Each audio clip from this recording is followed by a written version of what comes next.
अगर आप मेरे चैनल पर नए हैं और अभी तक आपने सीजन 1 नहीं देखा तो जल्दी से जाकर सीजन 1 को देख सकते हैं। वो प्लेलिस्ट में सारे का सारा अवेलेबल है। अगर आपने अभी तक मेरे चैनल को सब्सक्राइब नहीं किया हुआ तो जल्दी से चैनल को सब्सक्राइब कर दे, वीडियो को लाइक और शेयर कर दे। शुक्रिया। लास्ट एपिसोड का एंड हुआ था कि हमारा जाओजुई नो डीमन अबिस की तरफ निकल जाता है। वो अपने दोस्तों से कहता है अब मैं वहां पर जा रहा हूँ और वहां पर से मुझे बहुत सारी चीजें हासिल करनी है, उसके बाद मैं वहां से वापस आऊंगा। इस एपिसोड की शुरुआत में नो डीमन अबिस का सीन दिखाया जाता है जहाँ पर हमें पहाड़ी दिखाई जाती है और उस पहाड़ी के ऊपर काफी सारे कौवे बैठे होते हैं। ये सारे के सारे डीमन कौवे होते हैं। कहीं पर इस पहाड़ी के ऊपर वाली मिस सीटू चिंग को दिखाते हैं। मिस सीटू चिंग जहाँ पर अपनी डिसाइपल यानी कि जाओजुई को ढूंढ रही होती है। वो कहती है पता नहीं वो लड़का कहाँ पर चला गया, मुझे वो बिल्कुल भी यहाँ पर दिखाई नहीं दे रहा। वो हमारे शुंजी को ढूंढने के बाद नो डीमन अबिस से बाहर की तरफ निकल रही होती है क्योंकि हमारा शुंजी तो नो डीमन अबिस में काफी ज्यादा डीप चला गया था। इसी वजह से मिस सीटू चिंग उसे ढूंढ नहीं पाती। वो बाहर की तरफ निकल रही होती है। वो उस ब्रिज के पास पहुंचती है जिस ब्रिज को पार करने के बाद वापस से मिरर सिटी की तरफ जा सकती है, लेकिन वहाँ पर काफी सारे स्टोन टैबलेट्स होते हैं। उनमें सभी में से बीच में से गुजरकर उसे आगे की तरफ बढ़ना होता है। मिस सीटू चिंग कहती है मेरा स्टूडेंट जाओजुई जिसे पूरा 1 साल हो चुका है नो डीमन अबिस में गए हुए, मैं अब इस बारे में काफी ज्यादा परेशान हो चुकी हूँ कि वो जिंदा भी है या मर चुका है और उसके बारे में कोई भी खबर नहीं है वो कहाँ पर है। 10 साल मैंने इंतजार किया और उसके बाद अब मैं जहाँ पर उसे ढूंढने के लिए आई हूँ, लेकिन मुझे वो फिर भी यहाँ पर नहीं मिला। एक बार ये बातें करते हुए आगे की तरफ चलती हुई जा रही होती है। जैसी वो आगे की तरफ चल रही होती है वहीं पर उसका पांव एक फॉर्मेशन क्रिस्टल के ऊपर पड़ता है। वो फॉर्मेशन एक्टिवेट होती है और वहाँ पर से काफी सारी एनर्जी निकल गई। इसी के साथ ही वहाँ पर फॉर्मेशन वाली एनर्जी निकलने के साथ उसकी बॉडी वहाँ पर किसी चीज के साथ लिपट जाती है। एनर्जी से बनी हुई एक रोप होती है। सीटू चिंग वहाँ पर कैद हो जाती है। वो कहती है ऐसा कैसे हो सकता है, इस एनर्जी ने तो मेरी सारी की सारी एनर्जी को भी सप्रेस कर दिया है इस फॉर्मेशन ने। वहीं पर सामने एक पेड़ के पीछे से मास्टर गाओ निकलते हैं। मास्टर गाओ कहते हैं मैं तो ये सब कुछ उस लड़के के लिए कर रहा था, जाओजुई के लिए। मैंने ये फॉर्मेशन उसके लिए बिछाई हुई थी, लेकिन मुझे क्या पता था कि यहाँ पर एल्डर सीटू चिंग आकर इसमें फंस जाएगी। एल्डर गाओ से कहता है तुम्हें पता है ना कि जाओजुई के पीछे डायनेस्टी वालों ने एक ऑर्डर जारी किया हुआ है कि वो एक भगोड़ा है और उसे हर जगह के ऊपर ढूंढा जा रहा है। उसके वांटेड पोस्टर छपे हुए हैं ताकि हमारा कोर्ट और इसके साथ लॉन्ग फैमिली वाले भी अब उसे बचा नहीं सकते। तो गाओ से कहता है क्यों ना तुम मेरे बेटे जियानवू को फॉलो करो, जियानवू को फॉलो करने के बाद तुम कोर्ट में एक ऑफिशियल बन सकती हो। एल्डर सीटू चिंग अपनी पावर्स को रिलीज करते हुए उस फॉर्मेशन को अपनी बॉडी के ऊपर से हटा देती है और कहती है तुम्हें क्या लगता है कि मैं यहाँ पर तुम्हारे बेटों को फॉलो करूंगी, तुम्हें मरना पड़ेगा। तुमने पिछली बार भी मेरे डिसाइपल को मारने की कोशिश की थी और इस बार भी तुम मेरे डिसाइपल को मारने के लिए यहाँ पर एक फॉर्मेशन बिछाकर बैठे हुए हो। एकेडमी के तुम्हारे जैसे एक स्कम को मैं अपने हाथों से मारूंगी। सीटू चिंग जब उसके ऊपर अटैक करने के लिए आगे बढ़ती है तो मास्टर गाओ बड़ी आसानी के साथ उसको गर्दन से पकड़ लेते हैं और उसको गले से पकड़ने के बाद से कहते हैं मैं क्या लगता है कि तुम यहाँ पर मुझे हरा सकती हो। मेरी फॉर्मेशन जो मैंने यहाँ पर बिछाई हुई थी ये फॉर्मेशन इतनी ज्यादा पावरफुल थी कि इसने कि तुम्हारी एनर्जी को डाउन कर दिया है। कम से कम 3 लेवल मुझसे लो हो चुकी हो। तो मतलब यह है कि इस वक्त तुम सिर्फ और सिर्फ एक छोटी सी मीडियम लेवल की जान वॉरियर हो जो मेरे सामने बिल्कुल भी नहीं टिक सकती, जो कि इनेट जान किंग लेवल तक पहुंच चुका है। सीटू चिंग उसे कहती है क्या तुम्हारे अंदर इतनी हिम्मत है कि तुम यहाँ पर मुझे मार सको? क्या तुम मुझे जानते नहीं हो? क्या तुम मेरे दादाजी को नहीं जानते कि वो अकेडमी के डीन है? एल्डर गाओ से कहते हैं हाँ मैं सभी को अच्छी तरह से जानता हूँ, मैं तुम्हारे दादाजी को भी जानता हूँ कि रॉयल अकेडमी के डीन है। तुम्हें नहीं पता कि हम लोग इस वक्त कहाँ पर हैं? हम लोग नो डीमन अबिस में हैं और तो तुम्हारे बचने के बाद तुम्हारे रिमेन्स भी नहीं बचेंगे। अगर मैं तुम्हें इस ब्रिज से नीचे गिरा देता हूँ तो वहाँ पर लावा में बह जाओगी और तुम्हारी हड्डियां भी वहाँ पर पिघल जाएंगी। एल्डर गाओ गुस्से के साथ उसे कहते हैं जो भी मेरे रास्ते में आने की कोशिश करेगा उन सभी को मरना पड़ेगा, चाहे मुझे यहाँ पर पूरा साल क्यों ना इंतजार करना पड़े, जाओजू भी मरेगा। इसी के साथ ही वो उसके गले को दबाना स्टार्ट करते हैं जिससे एल्डर सीटू चिंग वहाँ पर जोर जोर से चिल्लाना शुरू कर देती है। तो एल्डर गाओ को आसमान के ऊपर से आवाज आती है, कोई कहता है तुम्हारी हिम्मत कैसे भी मेरी मास्टर को हाथ लगाने की। एल्डर गाओ जल्दी से ऊपर की तरफ देखता है कि ऊपर कौन है। उसी वक्त वहाँ पर एक जबरदस्त लैंडिंग होती है, जबरदस्त एनर्जी रिलीज होती है और गाओ जल्दी से जंप करते हुए पीछे की तरफ हट जाता है। वहाँ पर जितने स्टोन टैबलेट्स होते हैं वो सारे के सारे टूट जाते हैं। एल्डर गाओ सामने की तरफ देख रहा होता है कि अब वहाँ पर कौन आ गया। तो हमारा जाओ वहाँ पर पहुंचता है। जाओ ने अपनी मास्टर सीटू चिंग को उठाया होता है और उसके पास उसके पंख भी होते हैं। एल्डर सीटू चिंग अपनी आंखें खोलती है और जाओ से कहती है जाओजुई तुम फाइनली आ ही गए। तो जाओ भी उसकी तरफ देखकर हल्का सा मुस्कुराता है। गाओ से कहते हैं लड़के जी तो बहुत अच्छी बात है कि तुम वापस आ गए हो, मैं पिछले 1 साल से तुम्हारा इंतजार कर रहा था। ताकि कि तुमने भी यहाँ पर काफी अच्छी प्रोग्रेस की है। आज तुम्हारे पास आखिरी मौका है, तुम दोनों यहाँ पर रोमांटिक जितना होना है हो लो और आसमान के ऊपर चांद को भी देख लो क्योंकि तुम लोग आखिरी बार चांद को देखने वाले हो। तुम्हारे जाओ से कहता है गाओ तुम पिछले 1 साल से यहाँ पर मेरे निकलने का इंतजार कर रहे थे, तुम तो कुछ ज्यादा ही पीछे पड़ गए हो। लेकिन चाहे कुछ भी हो जाए आज ये सब कुछ यहीं पर खत्म होने वाला है क्योंकि आज तुम मरोगे। तो गाओ उसके ऊपर अटैक करने के लिए आगे बढ़ते हैं। वो अपनी तलवार के साथ उसके जुंजी के जाओ के ऊपर अटैक करते हैं। तो जाओ उसके अटैक को बड़ी आसानी से अवॉइड कर लेता है, फिर साथ ही उसकी चेस्ट में एक जबरदस्त पंच मारता है। उनका पंच काफी पावरफुल होता है जिससे एल्डर गाओ पीछे की तरफ गिर जाता है और उसके मुंह से ब्लड निकलना शुरू हो जाता है। जाओ उसके सामने खड़े होकर उसे कहता है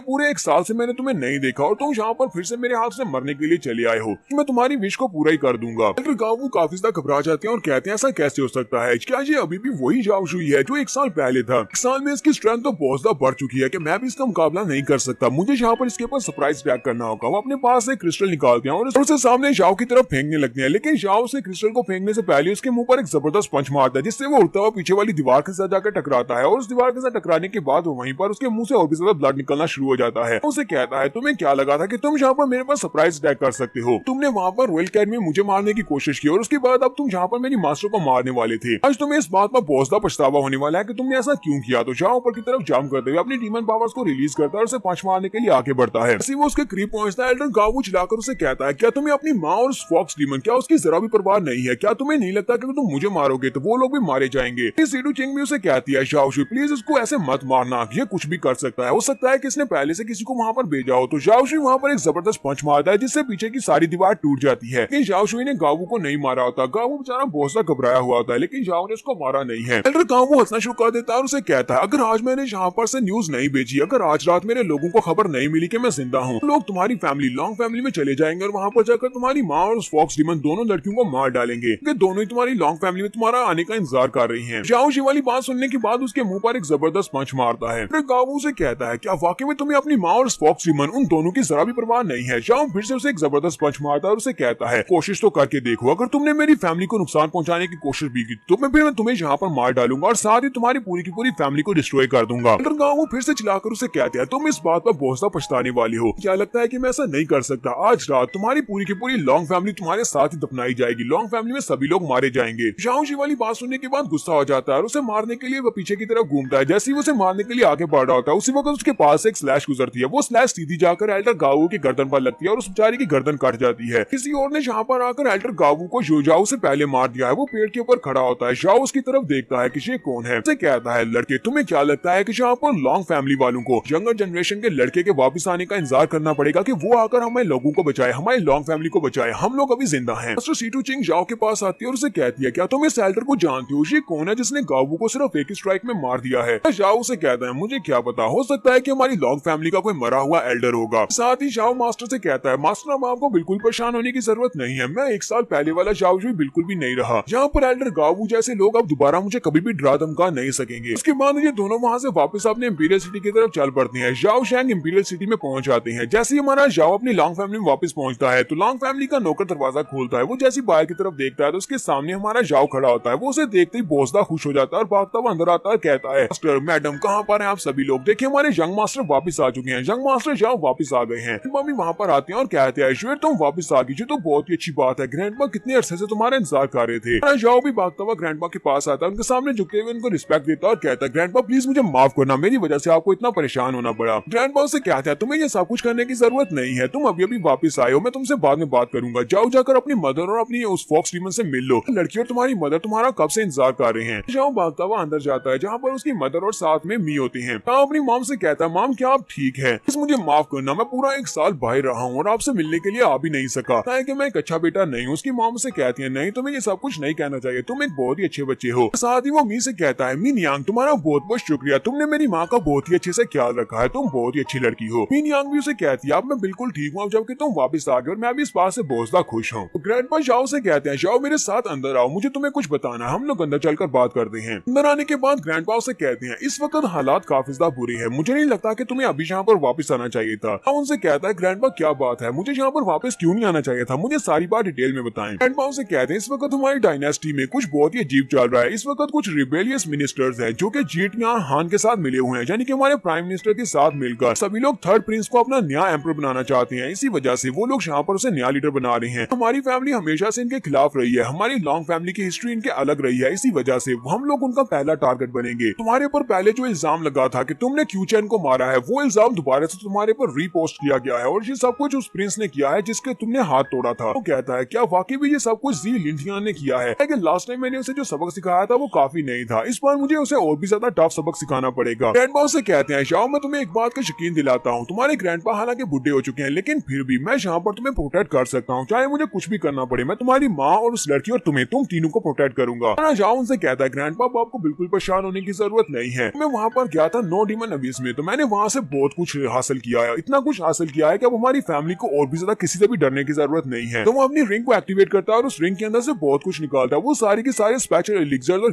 जड़ी बूटियां होती हैं। ग्रैंडपा सभी ट्रेजर्स को देखकर कहते हैं पता नहीं जाओ शुई ने कितना ज्यादा अपने आप को सफल किया है, कितना ज्यादा स्ट्रॉन्ग हो चुका है, ये सारी की सारी सारी ऐसी चीजें हैं जो कि हमारी दुनिया में देखने को भी नहीं मिलती। मुझे तो ये सोचकर भी हैरत हो रही है कि नो डीमन अबिस में इसने कितनी मुश्किल के साथ इन सारी चीजों को हासिल किया होगा। और ऊपर से मैं इस लड़के को देखकर इसके लेवल को भी नहीं जान पा रहा कि इस वक्त ये कौन से लेवल तक पहुंच चुका है। मुझे लगता है कि ये इनेट जॉन किंग लेवल तक पहुंच चुका है, लेकिन फिर भी ये हैरानी की बात है कि सिर्फ 1 साल में इसने इतना ज्यादा अपने आप को डिवेलप किया है। तो माना जाओ वहाँ पर से काफी सारी चीजों में से एक पिल निकालता है जो कि एक बहुत ही स्पेशल पिल होती है। वो मी से कहता है, मी नियांग, मैं तुम्हारे लिए एक बहुत ही अच्छी स्पिरिट पिल लेकर आया हूँ। पिल को खाने के बाद तुम सक्सेसफुली कल्टीवेट कर सकते हो। कल्टीवेट करने के बाद तुम डीमन एम्परर लेवल तक पहुंच जाओगी। जब तुम डीमन एम्परर बन जाओगी तो कोई भी ऐसा नहीं होगा जो कि तुम्हारे कुछ भी बुरा कर सके, क्योंकि तुम्हारी पावर्स बहुत ज्यादा बढ़ जाएंगी। तो मी नियांग उसे कहती है, मास्टर तुम्हें मेरे साथ ये सब कुछ करने की जरूरत नहीं है। जब तक तुम मेरे साथ अच्छे हो मुझे बाकियों की बिल्कुल परवाह नहीं है कि मेरे बारे में क्या सोचते हैं, मुझे इस बात से बिल्कुल फर्क नहीं पड़ता। तो जाओ उसे कहता है, चुपचाप मेरी बात मानो, और उस पिल को वो उसके मुंह के अंदर डाल देता है। उसे कहता है, जैसा मैं कहता हूँ बिल्कुल वैसे ही करो। मैं चाहता हूँ कि तुम बहुत ही जल्दी बहुत ज्यादा स्ट्रॉन्ग बन जाओ। जब तुम्हें एम्परर लेवल तक पहुंच जाओगी उसके बाद तुम मेरी हेल्प कर पाओगी। तो ये बात सुनने के बाद मी नियांग भी आगे से शर्माना शुरू कर देती है और उसे कहती है, मास्टर तुम्हारा बहुत बहुत शुक्रिया कि तुमने कहा है, बिल्कुल वैसे ही मैं बहुत ज्यादा स्ट्रॉन्ग बनूंगी और तुम्हारी मदद करूंगी। उसी वक्त एक गार्ड भागता हुआ अंदर आता है और आकर उनसे कहता है, यंग मास्टर प्लीज मेरी बात सुने, एक बहुत ही बुरी खबर है। आपके दोनों भाई क्लाउड वान और फी चैंग, उन दोनों को जेल में बंद कर दिया गया है। उनको सजा दी जा रही है और कहा जा रहा है कि उन्होंने एल्डर गाओवू को मारा है। एल्डर गाओवू को मारने के जुर्म में उन दोनों को सजा दी जा रही है। जाओ कहता है, मेरा सेकंड ब्रदर और थर्ड ब्रदर वो दोनों ही पूरे के पूरे इंपीरियल सिटी में सबसे बेस्ट है, उनसे ज्यादा बेस्ट यहाँ पर कोई भी नहीं है। फिर उन दोनों को इतनी आसानी के साथ कौन पकड़ सकता है? मुझे तो नहीं लगता कि उन्हें इतनी आसानी से टॉर्चर चैम्बर में ले जाया जा सकता है। ग्रैंडमा उसे कहते हैं, मुझे लगता है कि उन्होंने इसको यहाँ पर किसी चाल के जरिए से उन दोनों को वहाँ पर बुलाया होगा। उन्होंने कहा होगा कि तुम वहाँ पर डिटेन चैम्बर में हो, इसी वजह से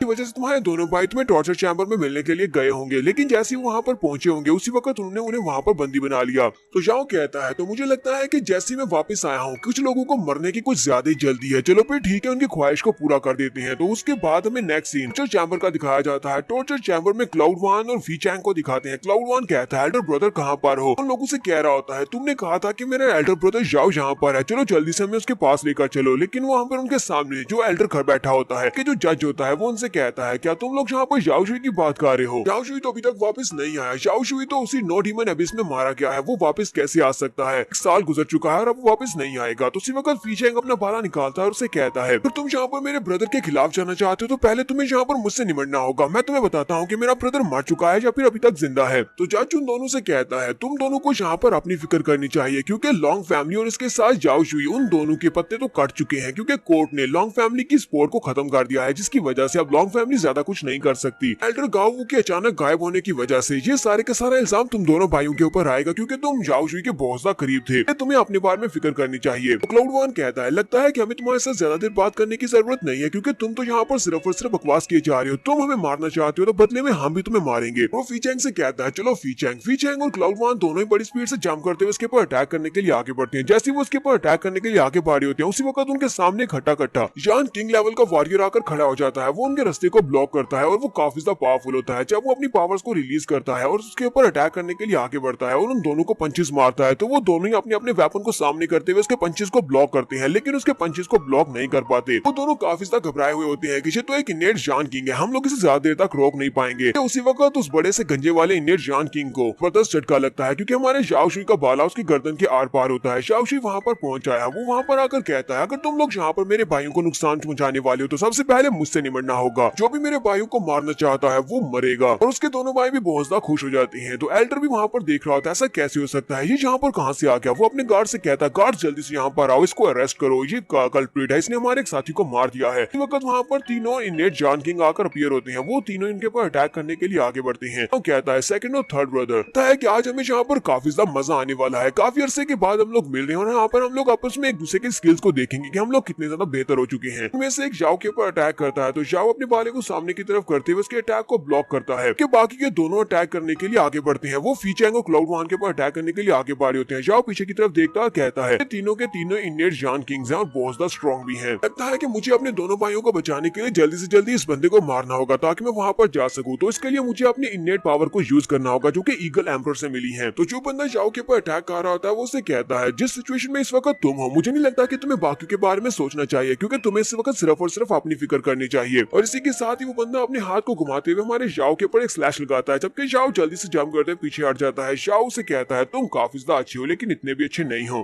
क्लाउड वन उसे कहता है, ब्रदर प्लीज मुझे माफ करना, हमारी वजह से तुम्हें यहाँ पर पीछे हटना पड़ा। लगता है कि हम लोग अभी इतने स्ट्रॉन्ग नहीं है कि हम लोग तुम्हारे साथ मिलकर फाइट कर सकें। जाओ उन दोनों से कहता है मैं यहाँ पर इन तीनों नेट जान किंग्स को रोकने का बंदोबस्त करता हूँ। मैं चाहता हूँ कि जैसे मैं इनको रोकूं उसी वक्त तुम दोनों यहाँ से भाग जाना। लेकिन साथ ही हमारा जाओ अपनी फायर ईगल की पावर्स को यूज करता है, उसी के साथ उसके पंख निकल आते हैं। हमारे जाओ के बॉडी के अंदर जिस डीमन का ब्लड गया था वो एक फायर ईगल था। क्लाउड वन और फी चैंग से देखकर बहुत ज्यादा हैरान होते हैं। क्लाउड वन कहता है ब्रदर को तो नो डीमन एबिस में से फिर से एक नया खजाना मिल गया है। ये एक बहुत ही अच्छा टैलेंट है और इसकी पावर्स पहले से बहुत ज्यादा बढ़ चुकी है। तो बड़े अफसोस की बात है कि पूरे एक साल तक कल्टीवेट करने के बाद भी अब मैं अपने बड़े भाई के पीछे छुप रहा हूँ, यानी कि जाओ शुई के पीछे छुप कर खड़ा हूँ, देख रहा हूँ कि वो मुझे बचाए। ताकि मुझे और भी ज्यादा मेहनत करने की जरूरत है ताकि इसके बाद से जब भी कभी इसके ऊपर मुश्किल आए तो मैं इसकी मदद कर सकूं, मैं इसके साथ खड़ा रहकर फाइट कर सकूं। तो यहीं पर हमारी एकेडमी के डीन और इसके साथ सीटो चिंग भी आ जाती हैं। वो लोग कहते हैं तुम लोगों की हिम्मत कैसे हुई मेरे स्टूडेंट के ऊपर हाथ डालने की। तो सामने जज बैठा होता है, वो से कहता है डीन आप यहाँ पर क्या कर रहे हैं। हमारा जाओ अपनी मास्टर सीटो चिंग को देखकर बहुत ज्यादा खुश होता है। सामने जो जज बैठा होता है वो चिल्लाकर डीन से कहता है मुझे इस बात से फर्क नहीं पड़ता कि तुम रॉयल फैमिली के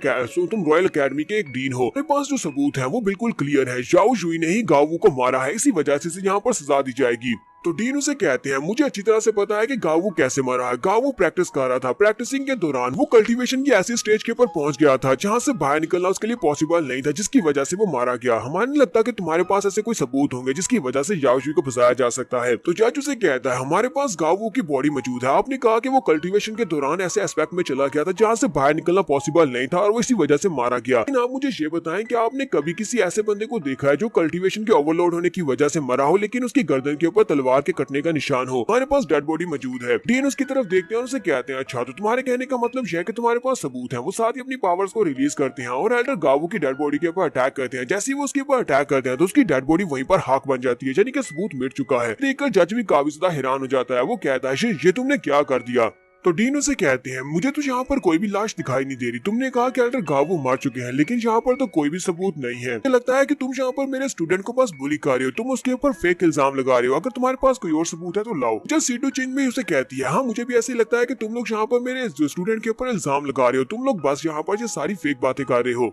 तो उस बेचारे जज के पास और कोई भी जवाब नहीं रहता। वो आगे से मिमनाना शुरू कर देता है। डीन गुस्से के साथ उसकी तरफ घूर कर देखते हैं, फिर साथ ही वो कहते हैं याओशुई तुम तीनों मेरे साथ वापस चलो, मैं तुम्हें एकेडमी अपने साथ लेकर चलता हूँ। तो तुम तीनों से कुछ पूछना भी है। याओशुई उनसे कहता है डीन आपका बहुत बहुत शुक्रिया, आपने मुझे और मेरे तीनों भाइयों को इस पनिशमेंट से बचा लिया। लेकिन इन तीन इननेट जान किंग्स ने इनने मेरे ऊपर अटैक किया और मेरे भाइयों के ऊपर अटैक किया। इसी वजह से इन्होंने मेरे भाइयों के साथ बहुत ही बुरा किया है, इसी वजह से इन्हें तो सजा मिलनी चाहिए। तीनों इननेट जान किंग भी इसकी बात सुनने के बाद गुस्सा हो जाते हैं और अटैक करने के लिए आगे बढ़ते हैं और कहते हैं तुम्हारी हिम्मत कैसे हुई। मुझे लगता है कि हम तीनों यहाँ पर तुम तीनों को नहीं मार सकते। वो जैसे इनके ऊपर अटैक करने के लिए आगे बढ़ते हैं, हमारा याओशुई अपने ईगल क्लॉ को यूज करते हुए इनके ऊपर अटैक करता है। तीनों को सिर्फ एक ही अटैक के साथ पीछे गिरा देता है। याओशुई की पावर्स पहले से काफी ज्यादा बढ़ चुकी है। याओ कहता है क्या तुम्हें लगता है कि मेरे पास इतनी एबिलिटीज नहीं है कि मैं तीन इननेट जान किंग से एक साथ फाइट नहीं कर सकता। उसके बाद हमारा याओशुई अपनी टीचर सीटो चिंग के साथ तलवार के ऊपर खड़ा होता है जबकि मास्टर डीन बड़े से क्रेन के ऊपर बैठे होते हैं। तो याओ अपनी मास्टर से कहता है मास्टर आपका बहुत बहुत शुक्रिया, अगर तुम वहाँ पर मुझे बचाने के लिए नहीं आती तो मुझे लगता है कि अब तक तुम्हें टॉर्चर चैम्बर की किसी सेल में पड़ा होता और वहीं पर सड़ रहा होता। तुम्हारा बहुत बहुत शुक्रिया वहाँ पर आकर मेरी जान बचाने के लिए। फिर जाओ से कहते हैं तुम मेरी पोती से इस तरह बात कर रही हो जैसे कि उसने तुम्हारी जान बचाई है। मुझे तो लगता है कि अगर वहाँ पर कुछ और इननेट जान किंग्स भी होते तुम उन सभी का मुकाबला भी कर सकते थे। मुझे लगता है कि तुम्हारे पास एबिलिटीज बहुत ज्यादा हैं। यहीं पर ग्रैंडपा अपनी पोती से मजाक करते हुए कहते हैं मैंने यहाँ पर अपना सब कुछ दांव पर लगा दिया है। मैंने अपने टॉर्चर चैम्बर को एकेडमी के खिलाफ कर दिया। टॉर्चर चैम्बर वाले लोग एकेडमी के खिलाफ हो गए सिर्फ और सिर्फ तुम्हारे लिए और तुम्हारे स्टूडेंट को बचाने के लिए। मास्टर सीटो चिंग भी आगे से शर्माना शुरू कर देती है और कहती है याओशुई ये मेरा डिसाइपल है और एकेडमी का स्टूडेंट भी। आपको नहीं लगता कि मुझे वहाँ पर जाकर इसको जरूर बचाना चाहिए था। जबकि हमारा याओ भी अपनी मास्टर से कहता है मास्टर मुझे ये बात अच्छी तरह से पता है कि तुम मेरे बारे में क्या फील करती हो, इसी वजह से मैंने यहाँ पर तुमसे ये सारी बातें की है। उसकी मास्टर आगे से और भी ज्यादा शर्माना शुरू कर देती है। साथ ही वो पीछे की तरफ अपनी कोनी को करते हुए उसके मुंह पर जबरदस्त अटैक करती है। याओ वहीं पर बैठकर रोना शुरू कर देता है जबकि डीन वहाँ पर हंसना शुरू कर देते हैं। उसके बाद जब ये लोग एकेडमी में पहुंच जाते हैं तो ये लोग अपनी अपनी माउंट के ऊपर से नीचे जंप लगाते हैं, सभी लोग नीचे उतर आते हैं। ग्रैंडपा डीन हमारे याओ से कहते हैं याओशुई मुझे लगता है कि वापस तुम्हें अपने रेजिडेंस में जाना चाहिए। तुम्हारे घर में सेवंथ प्रिंसेस पैलेस से तुम्हारा इंतजार कर रही है। वो पिछले कई अरसे से तुम्हारा इंतजार कर रही है, यानी कि पिछले एक साल से तुम्हारा इंतजार कर रही है। वो कहता है अच्छा ठीक है मैं वहीं पर जाता हूँ। क्लाउड वन उसके पास आता है और उसे कहता है बॉस मेरी बात सुनो, मुझे ये बताओ कि इस वक्त तुम्हारा कल्टीवेशन लेवल कहाँ तक पहुंचा है, क्या तुम एक इननेट जान किंग बन चुके हो। क्या उसे कहता है नहीं मैं अभी तक एक इननेट जान किंग नहीं बना, मैं एक टॉप लेवल का जान जनरल हूँ। लेकिन नो डीमन एबिस में मुझे काफी कुछ ऐसा मिला था जिसकी वजह से मैं इननेट जान किंग का बहुत ही आसानी से से मुकाबला कर सकता हूँ, यानी कि मैं इतना ज्यादा स्ट्रॉन्ग हो चुका हूँ कि मैं इस राम में रहते हुए भी मुकाबला कर सकता हूँ। क्लाउड वन उसकी बातें सुनने के बाद रोना शुरू कर देता है, कहता है ये क्या, ये तो इस राम में रहते हुए इतना ज्यादा स्ट्रॉन्ग हो चुका है, मेरे जिंदा रहने का क्या फायदा है, मेरी कल्टीवेशन इतनी तेजी के क्यों नहीं बढ़ रही। तो उसके बाद हमारा शाओ शुई अपने रूम में वापस आता है, वो दरवाजा खोलता है और सामने की तरफ देखता है तो सामने सेवंथ प्रिंसेस रूडी जी बैठी होती है। रूडी उसे कहती है तो तुम फाइनली वापस आ ही गए, और साथ ही वो बहुत ज्यादा खुश भी हो जाती है। प्रिंस उसे देखकर कहती है तो फाइनली तुम वापस आ ही गए हो, तुमने मुझे बहुत ही लंबा इंतजार करवाया है। जाओ उसे कहता हाँ मुझे कल्टीवेशन में काफी ज्यादा टाइम लग गया, तो फाइनली मैं वापस आ ही गया हूँ। तो प्रिंसेस उसे कहती है मैंने तुम्हें कहा था कि तुम्हें सिर्फ कुछ ही दिनों का टाइम मिलेगा, उसके बाद तुम्हें वापस आकर मुझे बताना पड़ेगा क्या तुम आर्मी को ज्वाइन करोगे या नहीं। लेकिन तुमने तो यहाँ पर पूरा 1 साल गुजार दिया, लगता है कि तुम मेरे उस कर्ज को चुकाना नहीं चाहते। मैंने तुम्हारे ऊपर एक बहुत बड़ा एहसान किया था, मैंने तुम्हारा नाम क्लियर किया था। तो जाओ शुई से कहता है तुम्हें पता है कि मेरे अंकल की टांगे बिल्कुल भी काम नहीं कर रही थी, अंकल के लिए मुझे ये सब कुछ करना पड़ा, अंकल के लिए मुझे नॉट इवन अबिस में जाकर मेडिसिन को ढूंढना पड़ा। वापस आने के बाद मैंने अपने अंकल को क्योर कर दिया, वो बिल्कुल ठीक है और बहुत ही जल्दी वो भी आर्मी को ज्वाइन करने वाले हैं। तो प्रिंसेस भी उसकी बात सुनने के बाद काफी हैरान होती है और उसे कहती है क्या तुम जो लॉन्ग आउजुन की बात कर रही हो, वो तो लॉन्ग फैमिली के एक बहुत ही पावरफुल मार्शल थे, लेकिन एक जंग के दौरान उनकी टांगे पैरालाइज हो गई थी, जिसकी वजह से वो बिस्तर के ऊपर चले गए थे और कभी दोबारा चल नहीं सकते थे। तुम्हारे पास इससे ज्यादा अच्छा बहाना नहीं है, तुम तो यहाँ पर सिर्फ बहाना बना रहे हो, तुम्हारे अंकल ठीक नहीं हो सकते। वक्त एक सर्वेंट अंदर आता है और आकर कहता है लॉन्ग फैमिली के मास्टर लॉन्ग आउजुन वो हील हो चुके हैं, यानी कि उनकी टांगे बिल्कुल ठीक हो चुकी हैं और वो 3 दिन के बाद आर्मी को ज्वाइन करने वाले हैं। लॉन्ग फैमिली के एल्डर ने आपको भी कैंप में बुलाया ताकि ये सभी लोग वहाँ पर मार्शल के वापस आने पर उनके ठीक होने पर जश्न मना सकें। मिसेस रूडी सी कहती है ये तो इम्पॉसिबल है, लॉन्ग आउजुन पिछले कई लंबे अरसे से पैरालाइज थे, जंग में जख्मी होने की वजह से उनकी मेडियंस भी ब्लॉक हो चुकी थी, उन्हें कुछ स्पेशल किस्म की मेडिसिन जैसे कि ग्रीन लशिया और इसके साथ साथ फ्लावर लोटस मिल जाए तो उसके बाद ही वो चल सकते थे। ये वाली दोनों ही जड़ी बूटियां बहुत ज्यादा स्पेशल हैं। तो जाओ उसे कहता है तुम्हें बिल्कुल परेशान होने की जरूरत नहीं है, मैं बहुत ही जल्दी एक लेटर लिखूंगा और उसके बाद अपने अंकल से मिलने के लिए जाऊंगा, अंकल से मिलने के बाद मैं आर्मी को ज्वाइन कर लूंगा कि मैंने तुमसे वादा किया था। तो प्रिंसेस उसे कहती है आर्मी को ज्वाइन करने के बाद तुम्हें बहुत ज्यादा होशियार रहना होगा, क्योंकि लॉन्ग फैमिली के जितने भी सपोर्टर्स थे उनमें से बहुत सारे ऑफिशियल्स को हटा दिया गया है, अब लॉन्ग फैमिली के ज्यादा सपोर्टर्स नहीं बचे, वो तुम्हारे लिए मुश्किल क्रिएट कर सकते हैं। जाओ जो ऐसे कहता है तुम्हें परेशान होने की जरूरत नहीं है, तुम बस मेरे पर भरोसा रखो, मैं बस जाने वाला हूँ। तो नेक्स्ट सीन हमें आर्मी कैंप का दिखाया जाता है। तो जाओ अपने दोनों भाइयों के साथ वहाँ पर पहुंच जाता है। वहाँ पर जाने के बाद जाओ उन दोनों से कहता है अब जबकि हमारी लॉन्ग फैमिली के खिलाफ साजिश की जा रही है, लॉन्ग फैमिली के बहुत सारे ऑफिशियल्स को उनकी पोस्ट के ऊपर से हटा दिया गया है, लॉन्ग फैमिली की पावर कम रह चुकी है, मैं उम्मीद करता हूँ कि मेरे दोनों भाई मेरे साथ आर्मी को ज्वाइन करेंगे और आर्मी को ज्वाइन करने के बाद तुम लोगों को भी यहाँ पर काफी सारे रैंक्स हासिल होंगे, ना सिर्फ तुम्हें रैंक्स हासिल होंगे बल्कि तुम्हारी कल्टीवेशन भी बढ़ेगी। मुझे लगता है कि तुम लोग यहाँ पर मेरे साथ मिलकर मेरी लॉन्ग फैमिली के गद्दारों को सजा देने में मेरी मदद करोगे। फी चेंग उसे कहता है बिग ब्रदर अगर तुम मुझे यहाँ पर ये नहीं कहते कि हमें आर्मी को ज्वाइन करना है, मैं तब भी यहाँ पर आर्मी को ज्वाइन करता, तुम जहाँ पर जाओगे वहाँ पर मैं जरूर जाऊंगा क्योंकि तुम्हारे साथ ही मैंने रहना है और हम लोगों ने कसम खाई थी। क्लाउड वन भी उसे कहता हाँ मेरे थर्ड ब्रदर ने बिल्कुल ठीक कहा, हम लोग हमेशा तुम्हें फॉलो करेंगे, जहाँ पर भी तुम जाओगे हम लोग हमेशा तुम्हारे पीछे पीछे ही रहेंगे। यहीं पर ग्रैंडपा भी आ जाते हैं। ग्रैंडपा कहते हैं तुम लड़के तो वाकई में बहुत ज्यादा जीनियस और काफी ज्यादा बहादुर लगते हो, तुम लोगों ने यहाँ पर लॉन्ग फैमिली को ज्वाइन करने का फैसला किया है, तुम लोग लॉन्ग फैमिली के साथ मिलकर लॉन्ग आर्मी को ज्वाइन करोगे। चाओ शुई के अंकल जो कि अब अपने पांव पर खड़े हो चुके हैं, लॉन्ग आउजुन वो भी यहाँ पर दोबारा आर्मी को ज्वाइन कर चुके हैं, वो भी कैंप में मौजूद हैं। ये तीनों ही भाई जल्दी से उनके सामने झुक जाते हैं और अंकल को रिस्पेक्ट देते हैं। लॉन्ग आउजुन उन तीनों की तरफ देखते हैं और कहते हैं तुम लोग तो वाकई में जीनियस हो, तुम में से एक टॉप लेवल का पीक जॉन जनरल है जबकि दूसरा टॉप रैंक का जनरल है। लगता है कि इस बार आर्मी को ज्वाइन करने के लिए काफी सारे टैलेंटेड बच्चे यहाँ पर आए हैं। जबकि मैंने फैसला किया है कि तुम लोगों को आर्मी को ज्वाइन करना है तो फिर ठीक है, सबसे पहले तुम लोग मेरे साथ चलो, मैं तुम्हें अपनी लॉन्ग फैमिली के सोल्जर से मिलवाता हूँ। क्या उनसे कहता अंकल आपका बहुत बहुत शुक्रिया, और वो उसे अपने साथ लेकर अपने दूसरे कैंप में आते हैं जहाँ पर लॉन्ग फैमिली के सोल्जर्स होते हैं। और वहाँ पर जाने के बाद अंकल अपने हाथ में अपना जाम उठाते हैं और कहते हैं तुम सभी लोग मुझे यहाँ पर खड़ा देख रहे हो, मैं अपनी टांगों के ऊपर दोबारा से उठकर खड़ा हो गया हूँ, ये सब कुछ याओ शुई की वजह से हुआ है। याओ शुई ने यहाँ पर बहुत बड़ा कंट्रीब्यूशन किया है, इसी वजह से इसके कंट्रीब्यूशन को देखते हुए मैं यहाँ पर एक्सेप्शन देने वाला हूँ। मैं अपने भतीजे याओ शुई को डायरेक्टली लेफ्टिनेंट की पोस्ट के ऊपर नियुक्त करने वाला हूँ और इसके साथ इसके दोनों भाइयों को डिप्टी लेफ्टिनेंट बनाने वाला हूँ। ये जो अपने सोल्जर्स होते हैं वो तो इस बात से काफी ज्यादा खुश होते हैं। याओ शुई इनसे कहता अंकल मुझे नहीं लगता कि आपको यहाँ पर ये सब कुछ करना चाहिए, मैं यहाँ पर आपको गलत नहीं कहना चाहता, लेकिन मुझे लो रैंक से हायर रैंक की तरफ जाना है। अब इस तरह मुझे डायरेक्टली लेफ्टिनेंट की पोस्ट के ऊपर लगा देंगे तो बाकी के सभी लोग सोल्जर सोचेंगे कि यहाँ पर आप मेरे पर कोई फेवर कर रहे हैं, मैं ऐसा बिल्कुल भी नहीं चाहता। तो अंकल आगे बढ़ते हैं और उसे कहते हैं लड़के तुम्हें क्या लगता है कि मेरी इंजरीज को हील करके तुमने यहाँ पर कंट्रीब्यूट नहीं किया, मेरी इंजरीज को हील करने का मतलब यह है कि तुमने आर्मी को एक मार्शल वापस दे दिया है। ये लॉन्ग आर्मी के लिए एक सबसे बड़ा कंट्रीब्यूशन है, इसलिए मुझे नहीं लगता कि लॉन्ग आर्मी के जितने सोल्जर्स हैं वो इस बारे में कोई भी सवाल उठाएंगे। यहाँ पर कुछ सोल्जर जो कि साइड के ऊपर खड़े होते हैं वो इनकी मुखालिफ पार्टी के लोग हैं। तो वो बंदा उनसे कहता है यंग मास्टर याओ ने यहाँ पर बिल्कुल ठीक कहा है, यहाँ पर ऐसा बिल्कुल भी भी नहीं होना चाहिए। इससे हम डायरेक्टली लेफ्टिनेंट की पोस्ट के ऊपर नहीं लगा सकते। इसे भी यहाँ पर बाकी के सभी की तरह ट्रायल से गुजरना होगा, मेहनत करनी होगी और उसके बाद जाकर ये लेफ्टिनेंट बन सकता है। हमारे ऐसा कोई भी रूल नहीं है कि हम लोग डायरेक्टली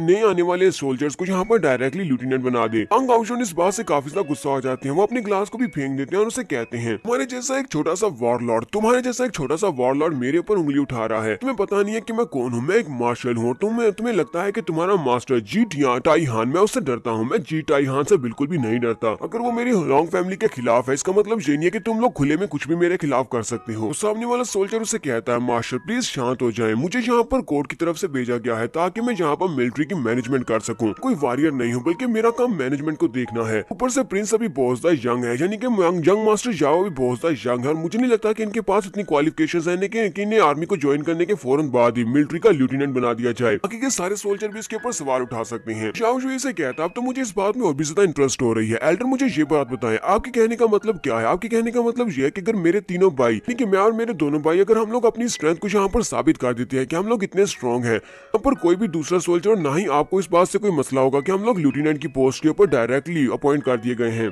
तो वो एल्डर भी आगे से हंसना शुरू कर देता है और उसे कहता है, शाओ जुई, तुम तो रॉयल अकेडमी के पास एक छोटे से स्टूडेंट हो। तुम्हें क्या लगता है कितनी थोड़ी सी स्ट्रेंथ के साथ तुम इस आर्मी के सोल्जर्स के सामने टिक सकते हो? सभी लोग प्रोफेशनल सोल्जर्स और पिछले कई सालों से जंग लड़ते आ रहे हैं। शाओ जुई से कहता है, क्यों ना तुम यहाँ पर हमारी स्ट्रेंथ को खुद से मैयर करके देखो। क्यों ना हम लोग यहीं पर एक कंपटीशन रख लेते हैं। शाओ जुई और उसके दोनों भाई भी उसके साथ ही खड़े होते हैं और उसे कहते हैं, चलो ठीक है, मुझे तुम्हारा ये चैलेंज एक्सेप्टेड है, लेकिन तुम यहाँ पर खुद से सोल्जर्स को पिक कर सकते हो। अगर मैंने यहाँ पर किसी सोल्जर को भेजा तो सभी लोग कहेंगे कि मैं छोटू को यहाँ पर बुली कर रहा हूँ। मेरे साथ जो सोल्जर्स हैं, इनमें से किसी एक सोल्जर को अपने लिए चूज करो, उससे फाइट करो। अगर तुम इन सोल्जर्स के 10 मूव्स को ब्लॉक कर पाते हो या फिर इनको फेस कर पाते हो, तो फिर मैं तुम्हें पास कर दूंगा, तुम डायरेक्टली लेफ्टिनेंट बन सकते हो। जब अपने दोनों भाइयों से कहता है, थर्ड ब्रदर, सेकंड ब्रदर, मुझे लगता है कि इस एल्डर के साथ जो इंपीरियल गार्ड्स खड़े हैं, ये तुम्हारे लिए बहुत ही अच्छी प्रैक्टिसिंग मटेरियल बनेंगे। जाओ जाकर इन दोनों को चूज करके इनसे फाइट करो। देखते हैं कि एल्डर इस चैलेंज को एक्सेप्ट करते हैं या नहीं। एल्डर उसे कहते हैं, जबकि तुमने यहाँ पर मेरे दोनों इंपीरियल गार्ड्स को चूज किया है, तो फिर ठीक है, हम लोग तुम्हारे चैलेंज को एक्सेप्ट करते हैं। नेक्स्ट सीन हमें अरीना का दिखाया जाता है। ये लोग अरीना में चले जाते हैं। बाकी के सारे सोल्जर आसपास खड़े होते हैं।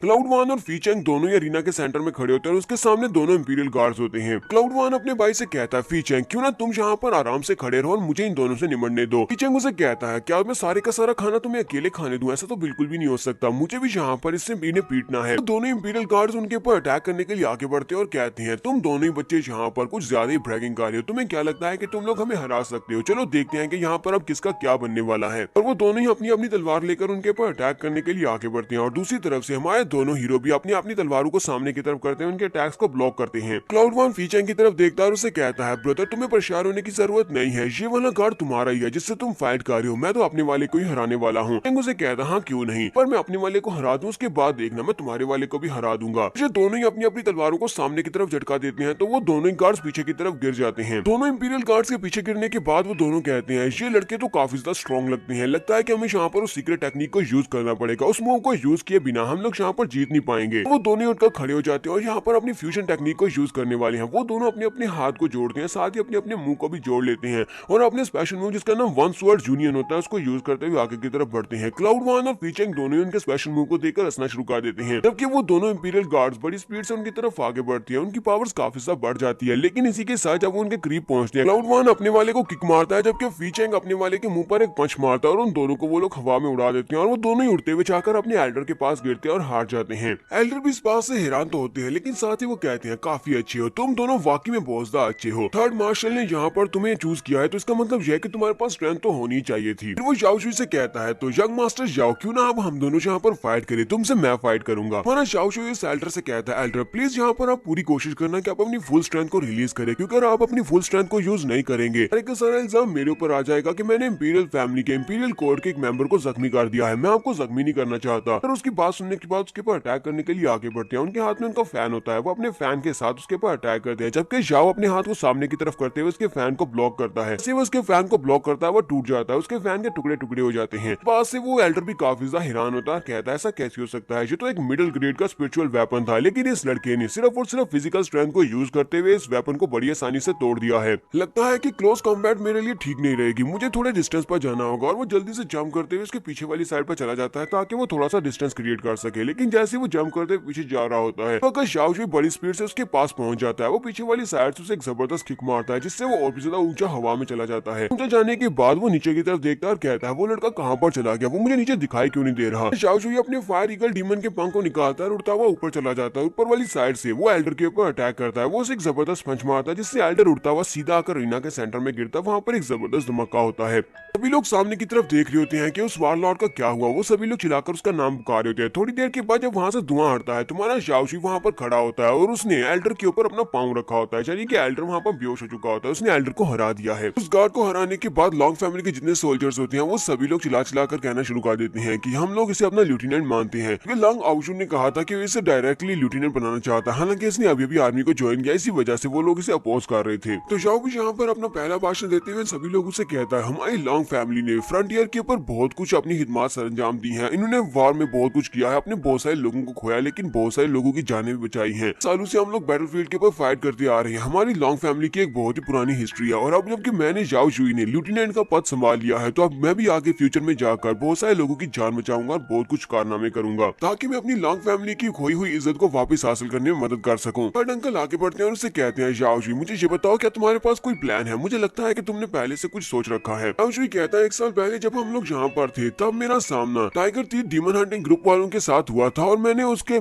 जो लीडर था उसके बेटे को मार दिया था, साथ में उसके कजिन को भी मार दिया था। लगता है कि अब तक तो tiger teeth demon hunting group वालों को मेरे वापस आने के बारे में पता चल गया होगा। जो लीडरशिप हुई है उसको पता चल गया होगा कि मैं वापस आ गया हूँ। अब हमारे पास यहाँ पर सिर्फ 2 ही ऑप्शन है, या तो हम लोग यहाँ पर रहकर उसका इंतजार करें कि वो कब मुझे मारने के लिए यहाँ पर आएगा, या हम लोग पहले वहाँ पर जाते हैं जाकर उसके ऊपर अटैक करते हुए tiger teeth demon hunting group वालों को खत्म कर देते हैं। ये हमारे लिए एक बहुत ही अच्छा बैटल एक्सपीरियंस रहेगा और बाकी के सभी लोगों को भी हमारी लॉन्ग फैमिली की आर्मी के बारे में पता चलेगा कि हम लोग अभी भी बहुत ज्यादा पावरफुल हैं। मेरा प्लान ये है कि हम तीनों भाई अपने साथ 100 सोल्जर्स को लेंगे और तीनों अलग अलग डायरेक्शन में जाएंगे। वहाँ पर पहुंचने के बाद हम लोग उनके कार्टेजेस में आग लगा देंगे। तीनों डायरेक्शन में एक बार आग लगाई जाएगी जिसकी वजह से वो लोग बहुत सा घबरा जाएंगे और सभी लोग अपने हाइड आउट से बाहर निकल आएंगे। अपने हाइड आउट से बाहर निकलेंगे तब हम लोग अपनी मेन फोर्स के साथ उनके ऊपर अटैक करेंगे। तो अंकल आउशुन से कहते हैं लेकिन तुम्हें इस बारे में शायद नहीं पता होगा, tiger teeth demon hunting group वालों के पास ईगल स्काउट्स हैं। वो अपने ईगल स्काउट्स को वक्त अपने एरिया के इर्द गिर्द लगाए रखते हैं। वो वहाँ पर उड़ते रहते हैं और जैसी वहाँ पर जरा सी भी हलचल होती है तो वो ईगल स्काउट वापस जाकर अपने लोगों को खबर देते हैं। तो जैसे ही उनके एरिया में दाखिल होंगे उनको उसी वक्त पता चल जाएगा अपने ईगल स्काउट से। अब हम लोग क्या करें, हम उनको ऑफ गार्ड नहीं पकड़ सकते। शाओ शुई से कहता है थर्ड अंकल इसमें भी आपको बिल्कुल परेशान होने की जरूरत नहीं है। मेरे पास एक ऐसा दोस्त है जो कि मेरे लिए ये सब कुछ कर देगा, हमारा काम बहुत ज्यादा आसान हो जाएगा। और साथ ही उनको ऊपर की तरफ इशारा करता है। आसमान के ऊपर एक बड़ा सा पंछी उड़ता हुआ दिखाई देता है जो कि आधा इंसान होता है आधा पंछी होता है। कल आउशन चलाकर कहते हैं ये तो एनिमी अटैक है, चलो जल्दी से बैटल फॉर्मेशन में आ जाओ। शाओ शुई से कहता है थर्ड अंकल आपको परेशान होने की जरूरत नहीं है, ये हमारी साइड पर है। उस बंदे का नाम हुमिंग होता है। वो वहाँ पर नीचे लैंड करता है और उनसे कहता है मेरा नाम हुमिंग है, मैं यहाँ पर आपकी कमांड को फॉलो करने के लिए रेडी हूँ। कल आउशन कहते हैं अब ये कौन है?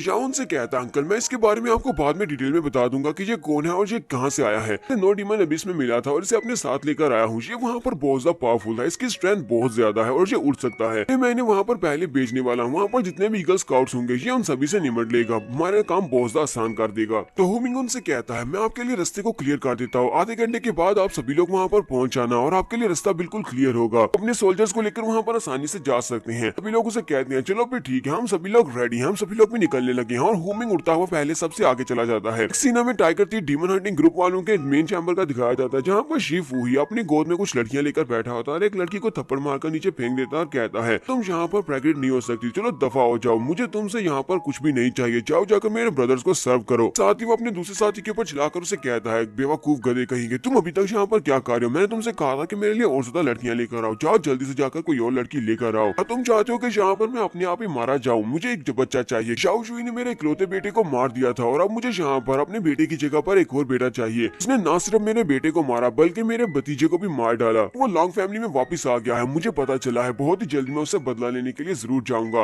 एक गार्ड भागता हुआ अंदर आता है और उसे कहता है कमांडर बहुत ही बुरी खबर है, अचानक से हमारे कॉटेजेस में तीनों तरफ से आग लग गई है, हर तरफ आग ही आग फैली हुई है, हम लोग क्या करेंगे? हमारा सारा कैंप जल चुका है। तो लीडर उसे कहता है तो मुझे ये बताओ कि ईगल स्काउट वाले कहाँ पर हैं? उन्होंने हमें इस बारे में खबर क्यों नहीं दी? उन्होंने बताया क्यों नहीं? हमारे पर अटैक होने वाला है या फिर कोई हमारे टेरिटरी में घुस आया है। तो सामने वाला लड़का उनसे कहता है हमारे यहाँ पर एक मास्टर आया है जो कि बहुत ज्यादा पावरफुल है, उसने सिर्फ सिंगल हैंडेडली सभी लोगों को मार दिया, हमारे सारे के सारे ईगल स्काउट्स को भी मार दिया और सभी लोगों को भी मार दिया है। मैंने कभी इस तरह के पावरफुल लोगों के बारे में कभी भी नहीं सुना। आखिर ऐसे कौन से लोग हो सकते हैं जो कि मेरे tiger teeth demon hunting group के पीछे पड़े हुए हैं? ऐसा तो नहीं है जी टाई हान वो मुझे मारना चाहता है क्योंकि उसे लगा होगा कि अब मेरा कोई भी काम नहीं बचा, मैं बेकार हो चुका हूँ, इसी वजह से वो मुझे रास्ते से हटाना चाहता है। ये भी यहीं पर खड़ा सोच रहा होता है कि उसी वक्त दरवाजे के ऊपर एक धमाका होता है और उसका गार्ड उड़ता हुआ सामने की तरफ गिरता है, जबकि लॉन्ग आउशन वहां पर उसके सामने आकर खड़ा हो जाता है। लॉन्ग आउशन उसे कहता है जो तुम्हारी जिंदगी अब मेरी है, मैं यहाँ पर तुम्हारी जिंदगी छीनने के लिए आया हूँ। वो भी उसे देखते पहचान जाता है और कहता है मैं तुम्हें जानता हूँ, तुम तो लॉन्ग फैमिली के थर्ड मार्शल हो, लेकिन तुम तो बिल्कुल बेकार थे, तुम अपने पाँव पर कैसे उठकर खड़े हो गए? तो अंकल उसे कहते हैं जबकि तुम मेरे बारे में अच्छी तरह से जानते हो कि मैं लॉन्ग फैमिली का थर्ड मार्शल हूँ, क्या तुम अभी भी मेरे भांजे जाओ शुई को परेशान करने के लिए उसके पीछे आओगे? तो शी फुहुई उसे कहता है क्या तुम्हें पता है कि तुम्हारे उस भांजे जाओ शुई ने क्या किया है? उसने मेरे इकलौते बेटे और साथ में मेरे नेफ्यू दोनों की जान ली है। मुझे यहाँ पर बदला तो लेना ही होगा वरना लोग मेरे बारे में क्या सोचेंगे? तो अंकल उसे कहते हैं तुम्हारा बेटा और तुम्हारा नेफ्यू वो दोनों बिल्कुल बेकार थे, उनके पास इतने स्किल्स नहीं थे कि वो अपने आप को बचा सके, इसी वजह से उन्होंने जाओ शुई से फाइट किया। जाओ शुई ने अपने आप को बचाते हुए अपने आप को बचाया और उनके ऊपर अटैक किया, जिसकी वजह से वो दोनों मारे गए। तो वो उसकी बात सुनने के बाद काफी गुस्सा हो जाता है और उसे कहता है तुम्हें क्या लगता है कि तुम्हारी इन बातों की वजह से मैं अपने बेटे की मौत को भुला दूंगा और तुम्हारे भांजे को माफ कर दूंगा? फिर मैं यहाँ पर जाओ शुई को नहीं मार सकता तो आज यहाँ पर तुम्हें मारकर मैं अपने बेटे की मौत का बदला लेने वाला हूँ। अपने पास से तो हैमर्स निकालता और जल्दी से जंप करते हुए अंकल पर अटैक करने के लिए आगे बढ़ता है। जैसे वो उसके करीब पहुंचता है अंकल अपने लंबे भाले को घुमाते हुए उसकी चेस्ट के ऊपर एक कट लगाते हैं। शी फुही वहां पर पीछे की तरफ गिर जाता है। फेक अटैक के साथ शी फुही पीछे की तरफ गिर चुका है। वो उसे कहता है थर्ड मार्शल प्लीज मुझे छोड़ दो, ये सब कुछ जी टाई हान ने करवाया है, मैं भी जी टाई हान का ही एक आदमी हूँ। क्या तुम्हें प्राइम मिनिस्टर का बिल्कुल भी डर नहीं है? प्राइम मिनिस्टर तुम्हारे साथ बहुत ही बुरा करेगा अगर तुमने मुझे मार दिया। तो लॉन्ग आउशर से कहते हैं ये तो बड़ी बदकिस्मती की बात है कि हम लोग यहाँ पर इंपीरियल कोड के लॉज को फॉलो करते हैं, हमारी लॉन्ग फैमिली हमेशा से यही करती आई है। तुमने बता दिया है कि तुम जी टाई हान के साथ हो, इसका मतलब यह है कि तुम रेबल्स के साथ हो, तुम्हें तो यहाँ पर मारना बनता है। बहुत बड़ी गलती होगी अगर मैं यहाँ पर तुम्हें मारता नहीं हूँ। तो वो अपने भाले को उसके सर के अंदर दंसा देता है और जहाँ पर थर्ड अंकल ने tiger teeth demon hunting group के लीडर शी फुही को मार दिया है। फिर साथ ही अंकल सोच रहे होते हैं जाओ शुई पता नहीं वहाँ पर क्या कर रहा होगा, वो पूरे के पूरे बेस कैंप को तबाह करने के लिए गया है, जबकि मुझे यहाँ पर उसने शी फुही को मारने के लिए भेजा था। सीने में बाहर का दिखाया जाता है उनके कैंप्स में आग लगी होती है। जाओ शुई अपने सोल्जर्स को लेकर वहाँ पर खड़ा होता है। उसके सोल्जर उसे कहते हैं लेफ्टिनेंट अब हम लोग क्या करेंगे, ये फायर तो बहुत ज्यादा बड़ी हो चुकी है, अरे पीछे जितने भी ब्रदर्स हैं वो सारे के सारे सोल्जर्स हमारे तक नहीं पहुंच पा रहे क्योंकि आग काफी ज्यादा है। मुझे लगता है कि हमें वापस चलना चाहिए। वापस जाकर हम लोग इंतजार करते हैं और फिर सभी लोग रीग्रुप होने के बाद यहाँ पर वापस आते हैं। अब इनसे कहता है कि मेरी लॉन्ग फैमिली में रिट्रीट का लफ्ज है ही नहीं, हमें वापस जाने के बारे में नहीं पता, हम लोग वापस नहीं सिर्फ आगे जाते हैं। फिर साथ ही जाओ शुई कहता है नो डीमन एबिस में मुझे एक बहुत ही स्पेशल चीज मिली थी, लगता है कि मैं उसको यूज कर सकता हूँ। अपने पास एक मिथिकल फायर स्वर्ड निकालता है, उस मिथिकल फायर स्वर्ड के साथ ही वो वहाँ पर सामने से फायर को हटा सकता है या फिर फायर को कंट्रोल कर सकता है। उसी अपने घोड़े के ऊपर से ऊपर की तरफ जंप करता है, सभी सोल्जर से कहता है तुम सभी लोग होशियार रहना क्योंकि मैं अभी तक अपने स्पेशल मूव को सही तरह से कंट्रोल नहीं कर पा रहा। तो सामने की तरफ एक जबरदस्त स्ट्राइक लगाता है, उसकी फायर के साथ सामने एक जबरदस्त स्ट्राइक लगती है और उन सभी लोगों से कहता है चलो आ जाओ तुम सभी लोग जो भी मरना चाहते हो। कि दूसरी तरफ से भी काफी सारे लोग होते हैं, ये सभी लोग tiger teeth demon hunting group के लोग हैं, तो वो लोग भी इनके ऊपर अटैक करने का कह रही होती है। जाओ शुई अपनी तलवार को घुमाता है, अपने एक स्पेशल स्किल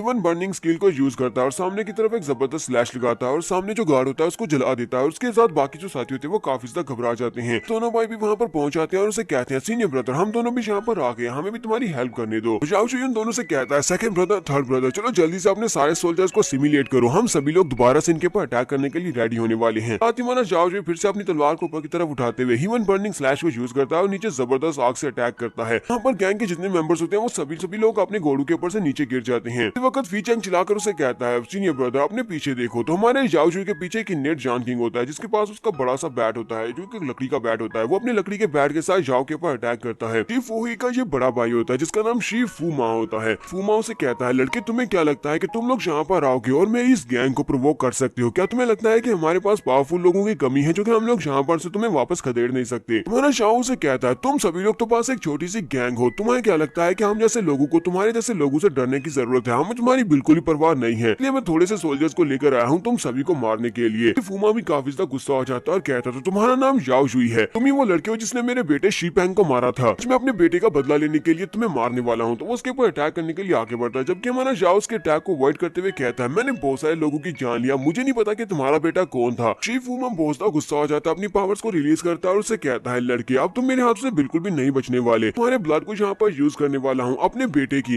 अपने बेटे और अपने नेफ्यू दोनों की सोल को शांति मिलेगी अगर मैं तुम्हें यहाँ पर मार डालता हूँ। बाकी के सभी लोग भी आगे की तरफ बढ़ते हैं। वो सभी गैंग मेंबर्स कहते हैं अपने डिप्टी कमांडर को फॉलो करो और इन सभी के ऊपर अटैक करो, हमें इन सभी को मारना होगा, इन्होंने हमारे घर के ऊपर अटैक किया है। शाओजू भी अपने साथियों से कहता है चलो जल्दी से तुम सभी लोग भी रेडी हो जाओ, अब हमें यहाँ पर फाइट करना ही पड़ेगी। और ये सभी लोग एक दूसरे के साथ टकराने के लिए बिल्कुल रेडी हैं। शाओजू अपनी तलवारों को घुमाते हुए सामने की तरफ फायर स्लैशेस लगा रहा होता है जिससे वो सभी लोग पीछे की तरफ गिरते जाते हैं। उसी वक्त शिफुमा फिर से हमारे जाओ को टारगेट करते हुए उसके ऊपर अपने बैट से जबरदस्त अटैक करता है। शाओ जंप करते हुए ऊपर की तरफ हट जाता है, उसके सर के ऊपर पांव रखता है और उसे कहता है लो मेरे आप इस अटैक को फेस करो। ऊपर की तरफ जाने के बाद वो फिर से अपनी तलवार को घुमाता है और अपनी फायर के साथ उसके ऊपर अटैक करता है। वो फायर अटैक काफी ज्यादा पावरफुल होता है, लेकिन शिफुमा अपने बैट को सामने की तरफ करते हुए उसके अटैक को वहां पर ब्लॉक कर लेता है। अटैक को ब्लॉक करने के बाद जाओ उसी फायर के अंदर से बाहर निकलता है और उसके ऊपर एक स्नीक अटैक करता है। वो अपनी तलवार को घुमाते हुए उसकी गर्दन पर अटैक करता है जिसकी वजह से वो शिफुमा को भी मार देता है। शिफुमा के मरने के बाद वहां पर जितने भी गैंग मेंबर्स होते हैं वो सभी लोग बहुत ज्यादा घबरा जाते हैं। तो उसके मरने के बाद वहां पर जो बाकी के सारे सोल्जर्स होते हैं यानी उनके दो बाकी के गैंग मेंबर्स होते हैं वो सभी लोग बहुत ज्यादा घबरा जाते हैं और डर के मारे पीछे की तरफ भागना शुरू कर देते हैं। हमारा शाओशु अब उनमें से किसी एक को भी नहीं छोड़ने वाला। वो अपने पंख निकालता है, बड़ी स्पीड से उठता हुआ अपनी तलवार को यूज करते हुए उसके साथ फायर को एक्टिवेट करता है और रास्ते में जितने भी लोग आते हैं उन सभी को मारता हुआ आगे की तरफ बढ़ता जाता है। हमारा शाओशु यहाँ पर फायर को यूज कर सकता है। वो फायर को यूज करते हुए उन सभी को मारता है जबकि काफी सारे बैंडिट्स वहां से भागना शुरू कर देती हैं। जबकि इसके अपने जो सोल्जर्स होते हैं वो सभी लोग इसके नाम के नारे लगा रहे होते हैं कि हमारा लेफ्टिनेंट बोसदा महान है, इसने बहुत सारे गुंडों को एक ही बार में मार दिया। तो क्लाउड वन उसे थम्स अप करते हुए कहता है सीनियर ब्रदर तुम तो वाकई में बहुत ही महान हो चुके हो, तुम काफी ज्यादा स्ट्रॉन्ग हो। जब तुम्हारे पास फ्री टाइम होगा क्या तुम हमें भी सब के बारे में सिखा सकते हो, क्या तुम हमें नए स्किल्स सिखा सकते हो। शाओशु से कहता है ब्रदर ये वाली टेक्निक्स तुम मास्टर नहीं कर सकते क्योंकि ये बहुत ही स्पेशल टेक्निक्स है और सिर्फ मेरी बॉडी कंस्टिट्यूशन के हिसाब से है। हमारे पास अपनी जो कल्टीवेशन टेक्निक्स है तुम सिर्फ उन्हीं को मास्टर कर सकते हो, उनको अच्छे से मास्टर करो, उनको अच्छे से प्रैक्टिस करो, उसके बाद तुम मेरी तरह बहुत ज्यादा स्ट्रॉन्ग हो जाओगे। इस वक्त एक सोल्जर भागता हुआ वहां पर आता है और उसे कहता है लेफ्टिनेंट मेरे पास एक बहुत ही बुरी खबर है। वो जल्दी से उसके सामने आकर झुकता है और उसे कहता है तकरीबन 1000 सोल्जर्स हमारी तरफ आगे की तरफ बढ़े हैं। वो सभी लोग बहुत ज्यादा स्ट्रॉन्ग वॉरियर्स हैं, वो सभी लोग यहाँ तक पहुंचने वाले हैं और जहाँ पर जल्दी से आकर हमारे पर अटैक करेंगे। हमारे रास्ते में जितने भी सोल्जर्स हैं वो सारे उनको रेजिस्ट नहीं कर पा रहे हैं, उन्होंने हमारे बहुत सारे सोल्जर्स को मार दिया और बहुत ही जल्दी वो यहाँ तक पहुंचने वाले हैं। ये वाला सोल्जर अभी शाओशु को ये सारी इन्फॉर्मेशन दे ही रहा होता है कि उसी वक्त उसके ऊपर भी अटैक होता है, उसके मुंह से ब्लड निकलता है और वहीं पर नीचे गिरकर मर जाता है। तो उसके ऊपर पीछे से एक बैंडिट ने अटैक किया होता है। तो यहाँ पर काफी सारे गैंग मेंबर्स पहुंच आए हैं, सभी लोग यहाँ पर पहुंच आते हैं और इनको चारों तरफ से घेर लेते हैं। उसके दोनों भाई और उसके साथ कुछ सोल्जर्स होते हैं, ये बहुत ही कम होते हैं जबकि उनके सामने बहुत सारे लोग होते हैं। ये